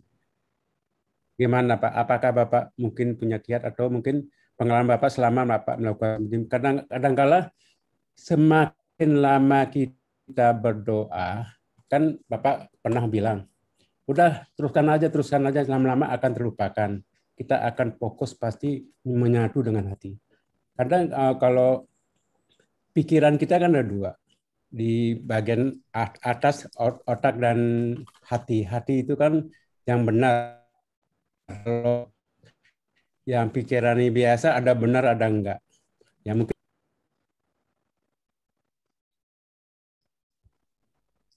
Halo Pak Jero. Durus Pak. Yang dengarkan. Halo. Durus Pak. Niki nanti persaingannya karena sinyalnya naik turun di Labuan Bajo Pak, suaranya mungkin terputus-putus gimana itu. Cuma itu pertanyaan kami, gimana kita untuk pengalaman Bapak. Terima kasih. Suksema Pak Nyaman. Ya, niki tentu Bapak sudah mengalami. Tentu Bapak sudah mengalami juga proses meditasi itu, ya. Saya katakan tadi di awal bahwa setiap proses meditasi selalu akan memunculkan yang namanya sensasi. Sensasi meditasi, sensasi rohani, sensasi spiritual. Banyak jenisnya, tergantung daripada kondisi kita. Ada yang melihat sinar, ada yang mendengar suara, ada yang mulai tubuhnya merasa dingin, ada yang merinding, dan lain sebagainya. Silakan saja. Tapi itu sensasi, itu reaksi positif yang ditimbulkan dari proses meditasi yang kita lakukan. Tugas kita adalah tidak berhenti di sensasi itu. Biarkan saja, diamati saja. Itu hanya proses meditasi. Jadi apa yang menjadi motif kita melakukan meditasi, sesungguhnya itulah tujuan tertinggi yang ingin kita raih. Makanya kan perlu, apa sih tujuan kita melaksanakan meditasi? Kalau kita meditasinya di awal kita berpikir, kita men-setting diri kita bahwa tujuan saya meditasi agar saya mendapatkan ilham atau intuisi atau inisiasi, maka proses meditasi itu akan mengarahkan kita pada pencapaian itu. Namun, ya tujuan tertinggi dari meditasi adalah tadi mencapai pembebasan suku tanpa wali duka. Itu tujuan tertingginya. Tapi tidak semua orang juga bisa, karena kan setiap orang memiliki tujuan niat yang berbeda-beda. Ada orang bermeditasi untuk mendapatkan daya-daya kesidian, kesaktian. Maka proses meditasinya akan mengarahkan orang itu pada itu. Ini disadari dulu seperti itu. Kemudian meditasi, ya, tidak jarang juga orang bermeditasi, kemudian justru yang muncul, misalnya niatnya di awal membayangkan Betara Siwo, saya contohkan misalnya begitu. Tapi kok teringat justru yang muncul adalah file-file kehidupan masa lalu. Atau file-file yang hal-hal yang mungkin tidak mengenakan hidup kita. Saya katakan bahwa meditasi adalah cara indah mengeliminasi, mendelete file kehidupan yang tidak kita perlukan. Jadi ketika kita meditasi, kemudian muncul penderitaan kita di masa yang lalu, kita ingat hutang-hutang kita lagi. Sesungguhnya itu adalah proses mendelete bagaimana sistem tubuh kita pada saat meditasi seperti itu adalah sedang mendelete file yang sebenarnya tidak kita perlukan dalam hidup kita. Makanya saya katakan bahwa meditasi adalah cara indah, cara ampuh untuk membakar karma-karma buruk. Dan itu akan muncul, Pak. Kalau misalnya setiap meditasi kita muncul itu, berarti harus kita sadari bahwa file dalam hidup kita masih banyak yang memang perlu harus di-delete. Sampai nanti dia murni. Ketika dia sudah murni, dia tidak akan muncul lagi. Karena gelombang pikiran selalu begitu. Dia tidak ada, muncul, dan lenyap. Tidak ada, muncul, dan lenyap. Dan akan selalu seperti itu. Saya mengalami proses seperti itu ketika saya masih kecil, Pak. Usia 8 tahun sampai 12 tahun. Saya mengalami proses itu. Jadi setiap kali meditasi yang ia ingat ya traumatik kehidupan yang sebelumnya dan lain sebagainya. Bahkan kemudian mengalami proses regresi, ya melihat kehidupan pada masa-masa sebelumnya ada di mana. Tetapi saya nggak berhenti di sana. Itu hanya sebagai proses bahwa saya harus mengeliminasi sampai pada titik tertentu. Kemudian hal-hal yang seperti itu nggak muncul lagi. Akhirnya ya setiap kali meditasi saya malahan tidak pernah mendapatkan apa-apa, menemukan sinar kayak mendengar omongan, mendengar suara atau apa. Justru yang hadir adalah hanya tenang saja gitu. Sulit diceritakan tenang itu seperti apa. Jadi saya nggak pernah lagi mendapatkan, berbeda ketika saya dulu meditasi usia 12 sampai 17 tahun. Saya banyak setiap kali meditasi selalu mendapatkan di depan mata saya itu seperti running tag, mantram. Ini mantram, oh ini mantram ini, silahkan gunakan. Jadi saya belajar mantram justru ini pengalaman pribadi. Sering justru tidak dari proses membaca teks, tapi justru dari proses melihat di depan mata itu ada mantram yang lari, berjalan, dan saya baca, dan itu kita tuliskan. Dan saya jadikan itu sebagai sarana saat ini saya ngayah, memuja, memantra, dan lain sebagainya.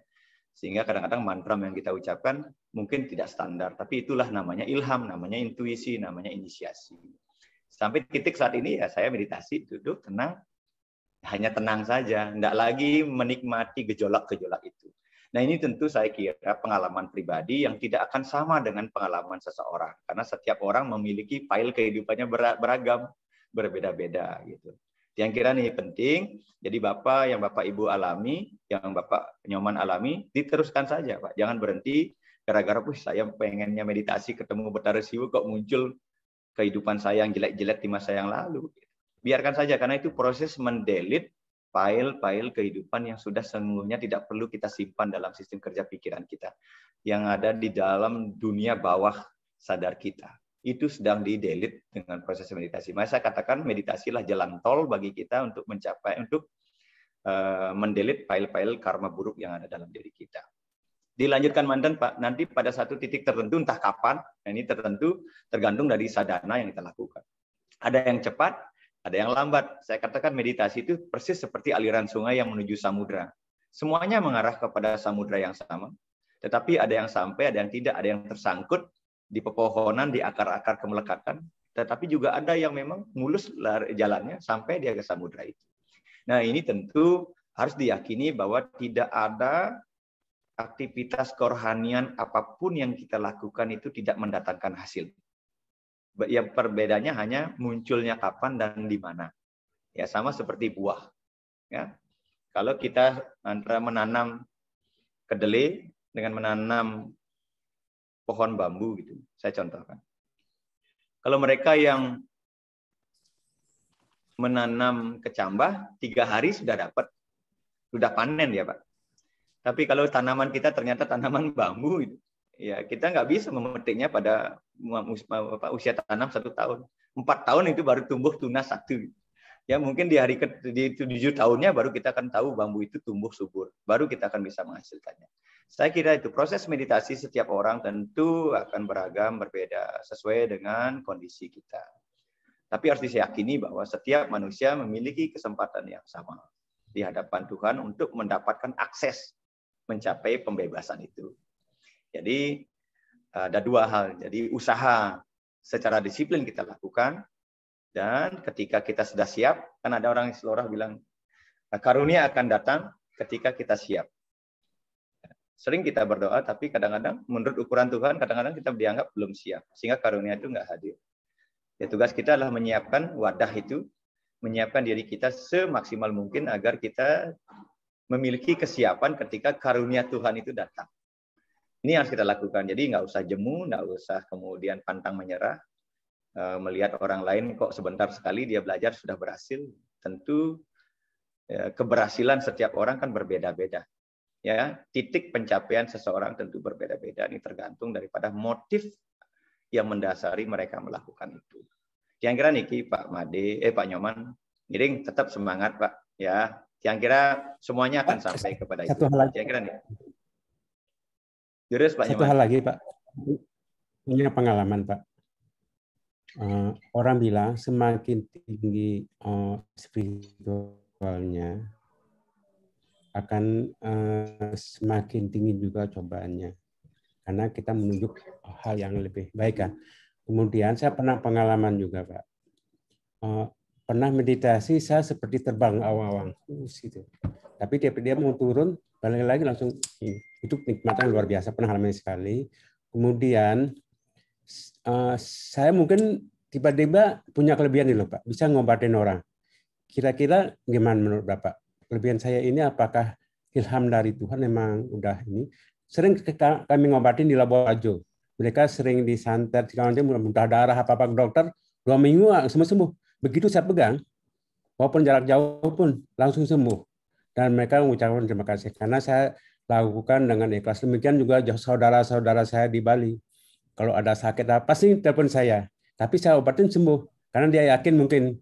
Menurut Bapak itu gimana Pak? Terima kasih Pak Mangku, Juru Mangku. Mohon penjelasan. Sukses sama Bapak. Saya kira yang katakan di awal tadi, bahwa setiap orang memiliki potensi. Di dalam dirinya ada namanya tantra. Ya, ada tantra di dalam tubuhnya, ada potensi-potensi vital yang orang lain miliki. Dan setiap potensi ini tentu berbeda-beda. Ada yang unsur saktinya yang lebih dominan, ada unsur sidinya yang lebih dominan. Jadi karakter-karakter itu saya kira tidak ada masalah. Jadi pencapaian Bapak yang Bapak lakukan itu tentu karunia Tuhan. Jadi itulah yang melalui proses rohani yang kita lakukan, itulah cara indah bagi kita untuk mengupgrade, menemukan potensi-potensi itu. Jadi lakukan saja Pak. Jadi itu sudah bagus sekali. Jadi itu pencapaian, jadi salah satu pencapaian. Mungkin kualitas desain ya, kualitas desain kehidupan Bapak memang ada di sana. Seperti tadi, jadi untuk membantu orang dalam hal ini kan banyak pencapaian orang seperti itu. Ada yang ngobatin, ada yang mendoakan, ada yang cenderung ke sastra kan begitu. Jadi makanya saya katakan pencapaian seseorang dalam dunia spiritual tidak sama. Tidak bisa kita bilang apple to apple. Nanti kalau belajar meditasi yang sama, teknik yang sama, bisa jadi hasilnya berbeda-beda pada setiap orang. Itu tergantung dari potensi. Ya, saya katakan unsur tantra, unsur potensi vital yang orang itu miliki. Ya, dan itu biasanya berkembang, Pak. Jadi kalau hari ini mungkin Bapak ada di titik membantu orang, pengobatan dan lain sebagainya. Kalau nanti Bapak lanjut begitu, ya belajar meditasi, menghaluskannya lagi, mungkin nanti akan berkembang. Tidak lagi cukup hanya mengobati, tapi juga bisa memberikan teknik bagaimana orang menyembuhkan dirinya sendiri. Gitu. Tidak lagi kita bantu, tapi kita memberikan tekniknya. Kalau Anda mau sembuh, ini loh tekniknya. Gitu. Jadi tidak lagi kemudian kita secara langsung membantu mereka. Yaitu itu akan terus berkembang sejauh usaha-usaha yang kita lakukan. Jadi Tiang kira Niko bagus, Pak. Becik sekali sama Niko. Salah satunya Tiang pernah ngalamin dulu ya. Ketika dia masih kecil-kecil gitu. Karena sama juga, dulu kecil juga sama ngobatin orang gitu. Jadi orang-orang sakit, orang mau datang itu sudah ada ngasih tahu, Tianu datang ini nanti obatnya ini ya gitu. Ada yang ngasih tahu entah siapa.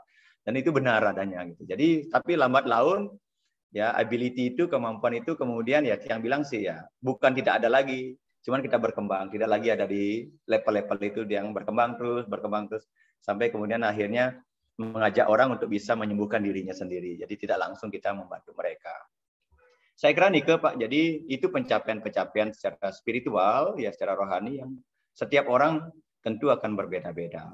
Itu ya, ada orang tiba-tiba ya dia pintar di satu bidang A dan lain sebagainya. Dan itu adalah efek akses dari praktek-praktek kerohanian yang kita lakukan. Jadi setiap orang itu punya potensi-potensi sesungguhnya yang bisa dia kembangkan.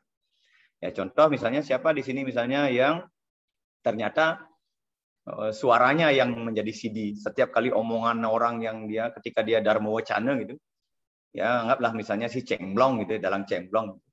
Mungkin dia tingkat kesidiannya ada di suaranya. Setiap kali dia memberikan dharma wacana, orang itu mendapatkan pencerahan.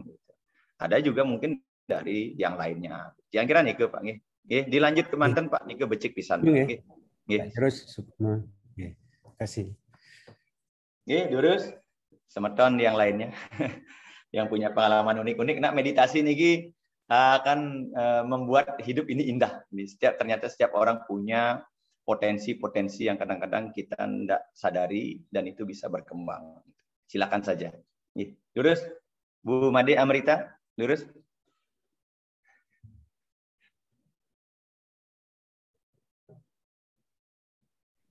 Om Swastiastu. Swastiastu, Bapak Ibu, iya. Kalau saya soal meditasi masih sangat awam karena saya juga baru ya. Tapi kalau saya sih pernah punya pengalaman ya seperti yang Jeromangku bilang, contohkan. Jadi waktu saya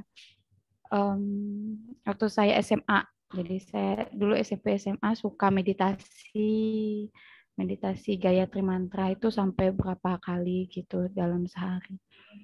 Suatu waktu itu saya mendatangi sebuah pura itu pas Sandia Kala. Di pas Sandia Kala itu saya meditasi lah, bisa menjapa gitu kan, sendirian. Terus ketemu yang aneh-aneh kayaknya, apa halusinasi atau bagaimana nggak tahu. Jadi kayak ada sesosok hitam datang gitu. Setelah itu ya jadinya karena masih kecil kan, terus juga kurang mungkin kurang arahan atau bagaimana gitu. Jadi ketakutan. Sampai sekarang kalau meditasi biasanya malah menjapanya buka mata. Jadi trauma. Trauma ketemu yang seperti itu karena saya langsung nangis kejer nyari orang tua kan. Habis itu nggak berani lagi. Lucu juga sih. Sekarang lagi ngumpulkan keberanian untuk meditasi nutup mata. Mungkin itu sih pengalaman saya.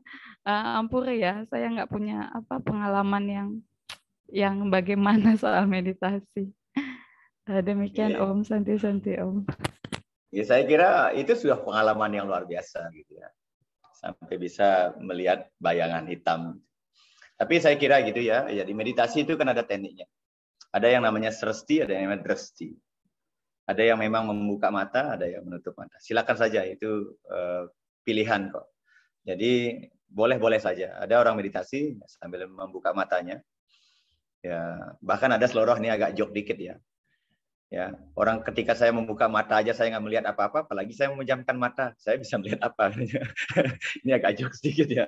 Tapi dalam konsep Hindu ada namanya dresti dan sresti. Jadi meditasi dengan membuka mata dan menutup mata. Jadi saya kira nggak ada masalah. Ya, tinggal sekarang Bu Made mengumpulkan lagi bahwa yang dijumpai itu bukan sesuatu yang negatif. Ya, apalagi kan niat kita ingin bertemu dengan Tuhan. Seperti yang katakan tadi, banyak orang ingin bertemu dengan Tuhan. Tapi menjadi penakut ketika saya suruh datang sembahyang untuk sendiri ke suatu pura, apalagi malam hari gitu.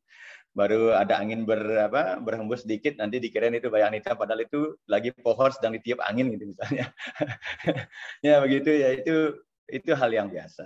Tinggal yang penting yang tidak boleh ada, jangan sampai kemudian kita berhenti, apalagi sebagai seorang Hindu ya, untuk berhenti untuk bermeditasi. Apalagi nanti Bu Made akan hadir di tengah masyarakat sebagai penyuluh. Tentu akan banyak ditanya, Bu Made, tolong ajarkan kami untuk bermeditasi untuk anak-anak. Mau tidak mau kita harus, jangan sampai nanti penyuluhnya yang takut untuk meditasi gara-gara trauma melihat bayangan hitam. Gitu. Saya kira nih, geng, ya, jadi teruskan saja Bu Made, boleh kok dengan membuka mata. Jadi tidak harus menutup mata. Oke, yang kita nih. Terus sementara yang lain, mungkari wenten galah nih. Sire mantan dadas. Haji Gusti Putu, terus Haji. Oke, pengliksir titiangnya. Terus Ji. Kantun mute nih ke. Mic-nya kantun mute. Itu Ibu ada yang angkat tangan Pak Mangku. Oh, nggih. Terus Ibu yang raise hand. Nggih, Bu Wayan Sulis. Terus Bu. Audionya belum connect, Pak. Oh iya, audionya belum connect ya. Oke, jadi dia bisa lihat. Kita tunggu audionya belum connect. Durus sementara yang lain. Terus Haji Putu, Durus Haji.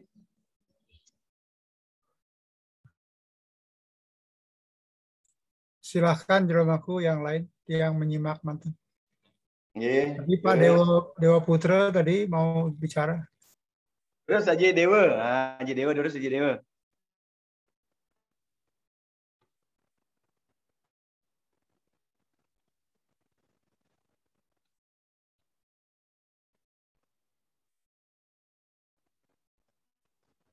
Ada Bu Ayu juga di Bengkulu. Nah, Durus Ibu, saya yakin kalau meditasi di air talas atau di air pete itu mengasihkan, apalagi di Pura Jagannatha dekat pelabuhan itu sangat mengasihkan. Saya meditasi kalau di Bengkulu sana sangat senang sekali.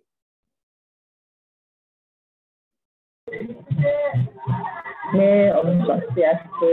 Swastiastu, Ibu, Durus.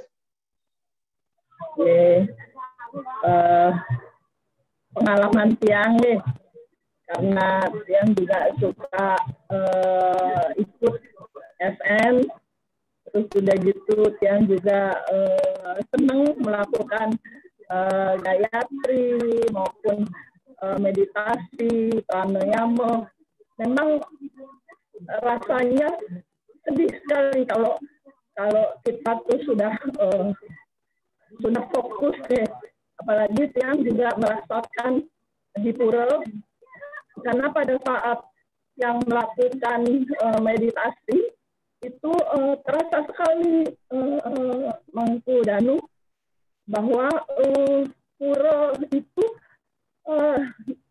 yang pernah melakukan dengan membuka mata itu semua yang ada di pura itu seperti mengeluarkan asap.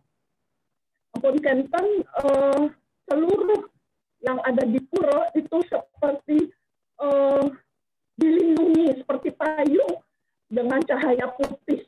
Itu yang rasakan. Dan juga Puranya Pura Bengkulu ya Ibu Dayu ya.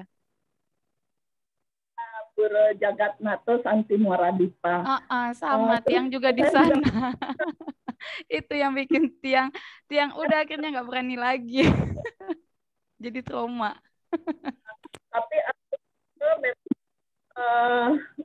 Kanen Linggih Drika memang benar-benar kita merasakan.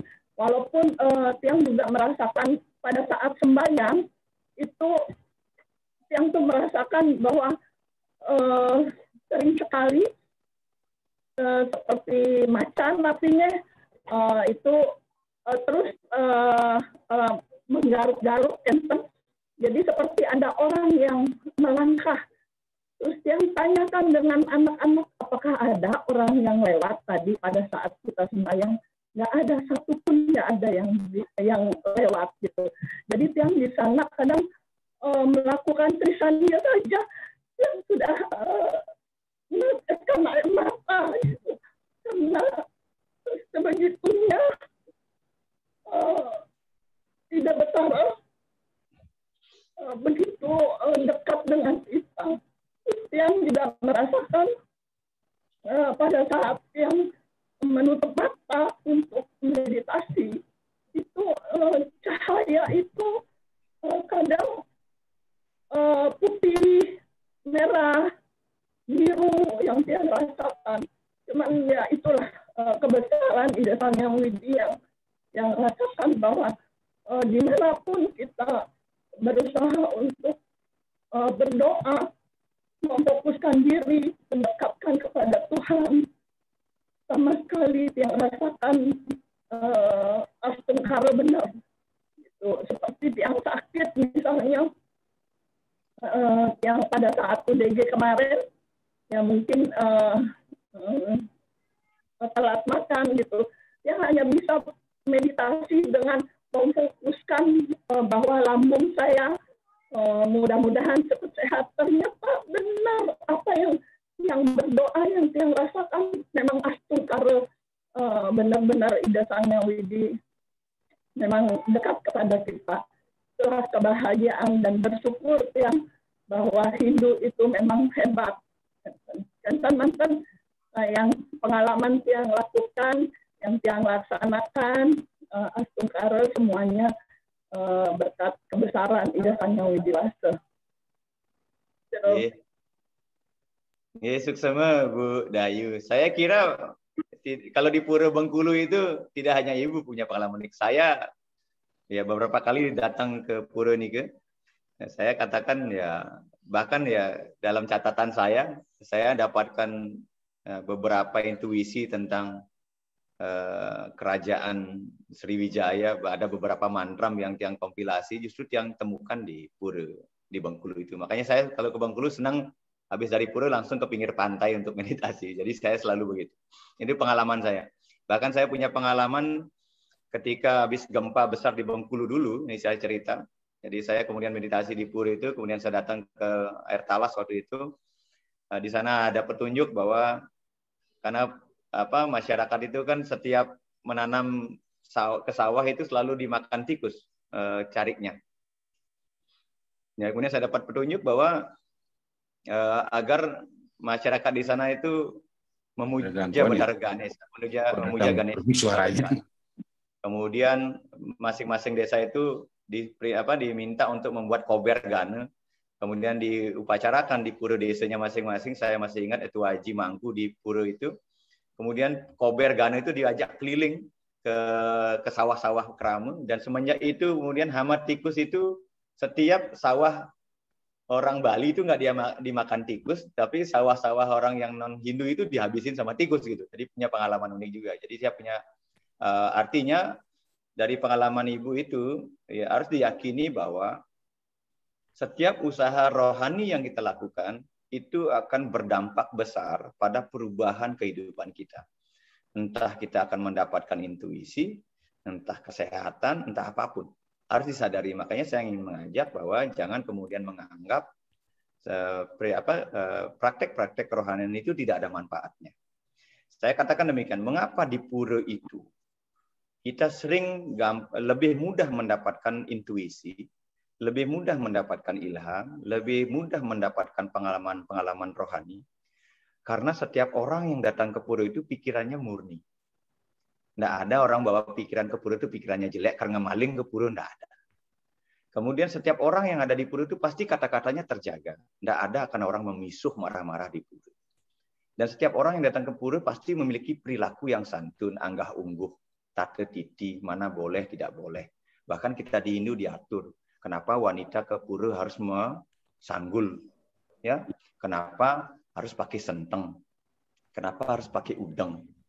Karena setiap orang yang ke pura pakai udeng, ya, rambutnya diikat agar orang itu mampu mengendalikan pikirannya. Itu maksudnya. Kenapa harus pakai senteng agar mampu mengendalikan isi perutnya biar nggak marah-marah ke pura? Itu maksudnya begitu. Jadi etika mengapa nggak boleh meludah dan lain sebagainya. Jadi pura itu dijaga kesuciannya sehingga energi-energi kesucian itu akan lebih mudah turun di tempat itu. Nah, begitu juga kalau kita di rumah bisa memposisikan rumah kita seperti itu, sama seperti pura. Di rumah kita berperilaku, berpikiran positif, kata-kata kita terjaga, perilaku kita terjaga. Maka energi-energi kesucian pasti akan hadir di rumah itu. Kita bisa mendesain rumah kita seperti sesuci pura itu. Itu sebabnya mengapa orang mencari tempat-tempat untuk melakukan meditasi agar mendapatkan intuisi ke tempat-tempat seperti itu. Karena di tempat itu diyakini tempat itu terjaga kesuciannya, kemurniannya, dan sebagainya, sehingga orang lebih mudah mendapatkan pengalaman-pengalaman yang sifatnya rohani. Jadi entah apapun kita lihat dan lain sebagainya. Tapi saya yakinkan bahwa dimanapun kita memuja Tuhan, ya, dimanapun kita memuliakan Tuhan, dimanapun nama Tuhan itu disebut, di tempat itulah Tuhan itu hadir. Ini harus diyakini, ya. Jadi dimanapun, makanya ada doa indah, Om Namame Semaranam, Om Padame Saranam. Tuhan, berikan hamba kesempatan untuk selalu mengingat namamu kapan saja dan di mana saja.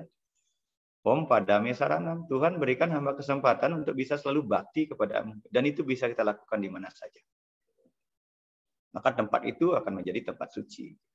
Jadi pengalaman Ibu, saya pernah mengalami Bu, saya masih SMP Bu, waktu itu saya ke Bengkulu.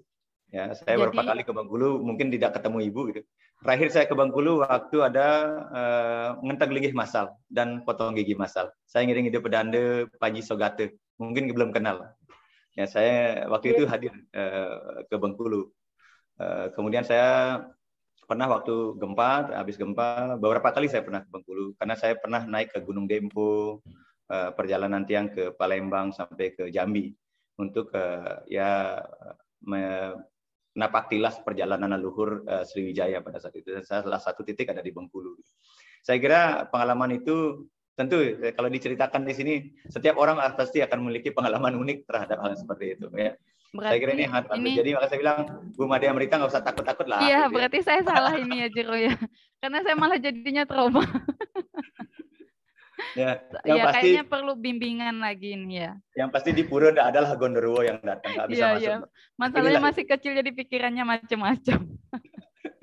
Ya, ya terus Bapak Ibu, saya kira Haji Dewa, yang kira nih Haji Dewa, ini karena di Adiaya 6 ini sangat menarik. Ini banyak hal-hal yang memang harus kita praktekkan dalam keseharian. Iya Pak Mangku, tapi ada yang raise hand sedikit mungkin Pak Mangku. Terus Bu Sulis, BHD Wai kanan. Niki beliau di Lampung kalau nggak salah. Terus Bu Wayan. Bisa Ibu? Bu Wayan Sulis. BHD Wai kanan terus. Apa masih terkendala suara juga? Ampun. Terus Bu. Om Swastiastu Pak Mangku. Nggih, saya Ibu Sulis dari Wai kanan. Nah, mungkin agak menyimpang topiknya Pak Mangku. Saya ingin bertanya sedikit. Terus Bu. Bagaimana kalau kita itu di dalam hidup, tapi banyak sekali kekecewaan yang kita hadapi. Sementara itu kita harus berpura-pura hidup bahagia di depan orang dan anak-anak kita. Padahal pada kenyataannya tidak seperti itu. Apa yang harus kita lakukan yang sebenarnya Pak Mangku? Terima kasih. Semua Ibu. Nah, ini pengalaman yang sangat luar biasa sekali. Hidup dalam kepura-puraan gitu. Atau pura-pura hidup gitu. Jadi yang kira ini setiap orang tentu memiliki dinamika hidupnya masing-masing. Ya kadang-kadang memang mau tidak mau kita dihadapkan pada situasi antara mengatakan diri jujur nanti dibilang kita lebay. Ya padahal kita memang menderita tapi dipaksa untuk senyum gitu. Padahal kita sedang menderita tapi di depan orang kita harus kelihatan bahagia gitu. Memang ini perlu perenungan yang mendalam. Jadi mengungkapkan kejujuran diri kepada orang lain itu memang menjadi sangat penting, bahkan memang akan menjadi sangat mahal sekali kita bisa lakukan itu. Tapi bagaimanapun juga ya, karena manusia itu kan pribadi yang bergerak, pribadi yang dinamis. Kan tidak mungkin setiap orang setiap hari menderita. Sepanjang harinya menderita. Yang perlu kita lakukan bahwa apakah memang benar kita menderita. Jangan-jangan ada sesuatu yang kemudian kita nggak syukuri dalam penderitaan itu. Ya saya pernah ya dalam hidup saya gitu, karena merasa juga kok hidup saya sudah sembahyang rajin, puasa rajin, berarti rajin, meditasi rajin, kok hidup masih menderita, menganggap diri kita menderita. Kemudian saya dengan jujur akhirnya berani membuka diri, saya bikin list. Ya, saya bikin list dalam buku catatan harian saya. Setiap pagi saya menulis. Sebelah kanan tentang karunia Tuhan yang saya terima setiap hari, di sebelah kirinya adalah penderitaan yang saya alami. Saya jujur, saya tulis dengan jujur setiap hari. Kemudian setelah saya kalkulasi, ternyata karunia Tuhan itu jauh lebih banyak daripada penderitaan yang saya alami. Contoh kecil yang saya sadari adalah bahwa saya menganggap diri saya menderita, tidak menganggap diri saya useless, ya. Tapi ternyata di balik di sebelahnya saya mendapati juga, saya adalah orang yang paling bahagia dibandingkan dengan orang lain. Ya, contoh sederhana ya, tangan saya masih kuat. Mata saya masih normal, telinga saya masih sehat, mulut saya masih sehat, tangan saya masih sehat, kaki saya masih kuat. Kemudian saya jumpai ada orang yang tidak punya tangan, ya, tidak punya mata, tidak bisa bicara, ya, kemudian tidak bisa pergi kemana-mana karena mengalami kondisi kesehatannya. Itu kemudian yang membuat saya kemudian membalikkan bahwa ternyata hidup saya justru dipenuhi dengan anugerah dari Tuhan dibandingkan dengan penderitaan yang menurut ukuran saya terlalu besar. Ternyata lebih kecil penderitaan itu daripada karunia Tuhan yang saya nikmati setiap hari. Saya masih bisa menghirup udara gratis dibandingkan dengan teman-teman saya mungkin di rumah sakit dia harus beli oksigen dan sulit bernapas. Jadi kadang-kadang kita sering sekali mengabaikan karunia-karunia itu yang oleh Tuhan dikasih free kepada kita. Dikasih gratis. Sementara belum tentu orang lain bisa mendapatkan itu. Ya, dibandingkan dengan orang yang sudah menikah sekian lama tidak bisa punya anak, tapi kita diberikan kemudahan untuk memiliki anak. Harus disyukuri juga. Ya. Walaupun ada anak kita cerewet dan lain sebagainya, ya itulah salah satu bagian tempat kita untuk bertumbuh. Saya yakin gini, rasa kopi yang enak adalah karena diseduh dengan air yang panas. Ya, untuk mendapatkan cita rasa kopi yang nikmat, maka airnya harus panas.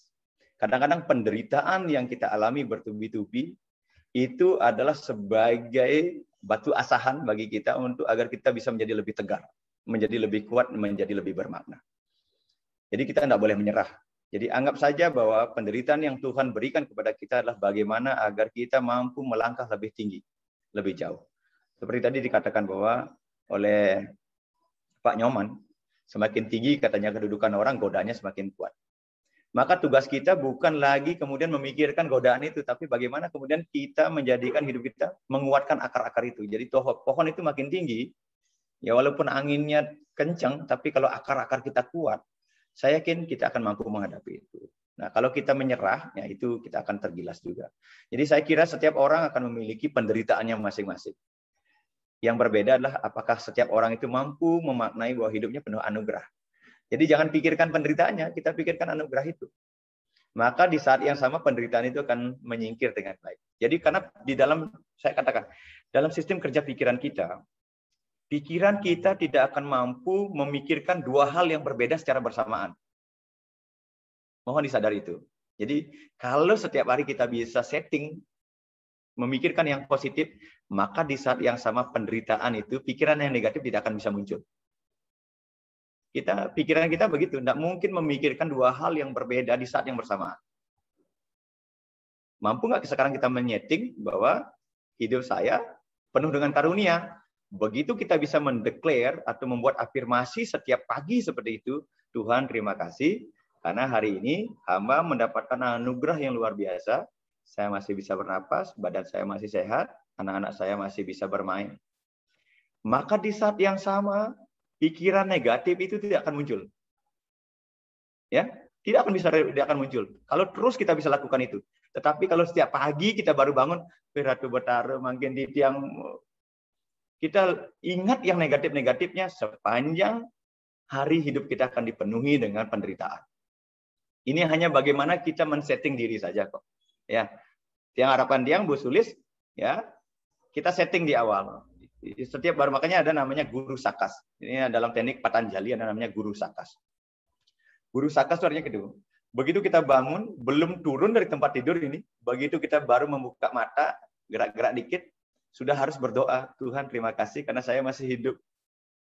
Karena banyak orang nggak bisa hidup pagi itu, udah meninggal duluan. Kita masih diberikan hidup saja harus disyukuri. Nah, sudah nggak kita lakukan itu? Baru bangun, syukuri Ratu Betara matur suksemu titiang kandur maurip. Ratu Betara suksemu istri titiang masih bisa melayani saya.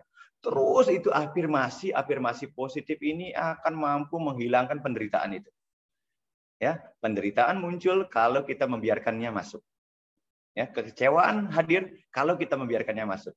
Kalau tiap pagi kita sudah setting dengan syukur, ayu bahagia, penuh semangat, saya kira maka reaksi-reaksi negatif yang sesungguhnya kecil itu tidak akan mampu mencekoki kehidupan kita.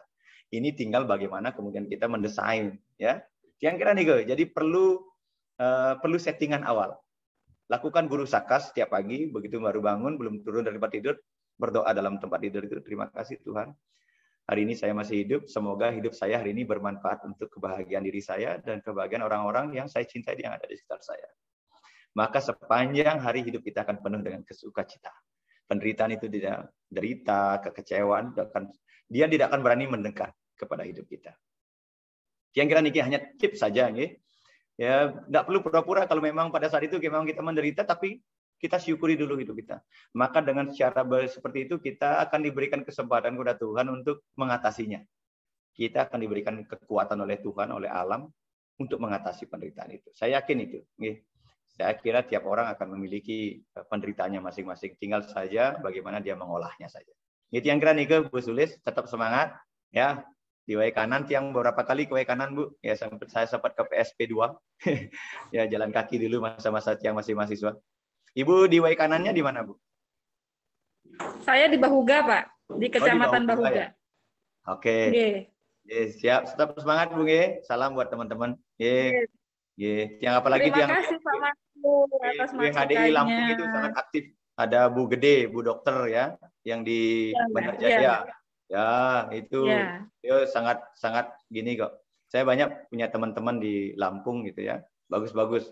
Silakan saja nanti ada WHDI di sana sangat aktif kok. Ya.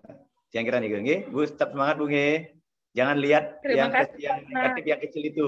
Lihat anugerah Tuhan yang tak terhingga itu yang sesungguhnya setiap hari kita nikmati. Yang kira nih, sukses semua Bu. Terus.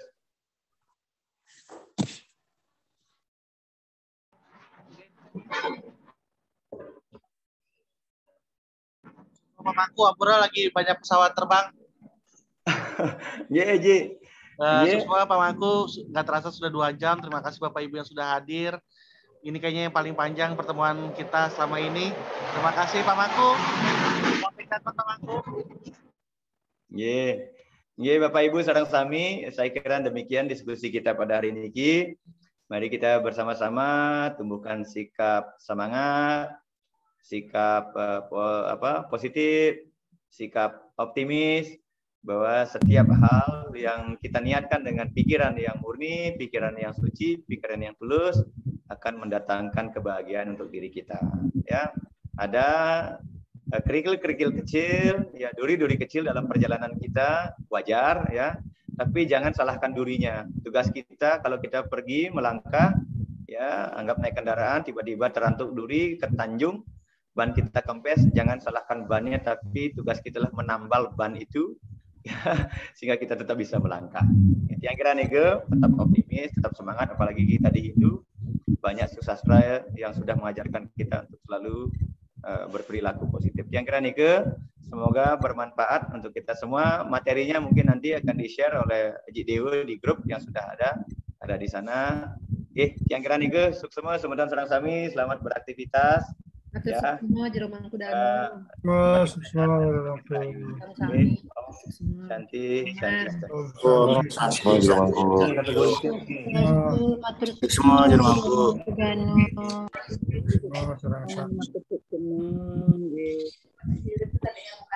Yang juga mohon izin lihat karena ada kegiatan.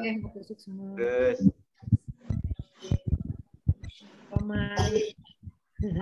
Semua, Dewa Kanapati, ya setuju.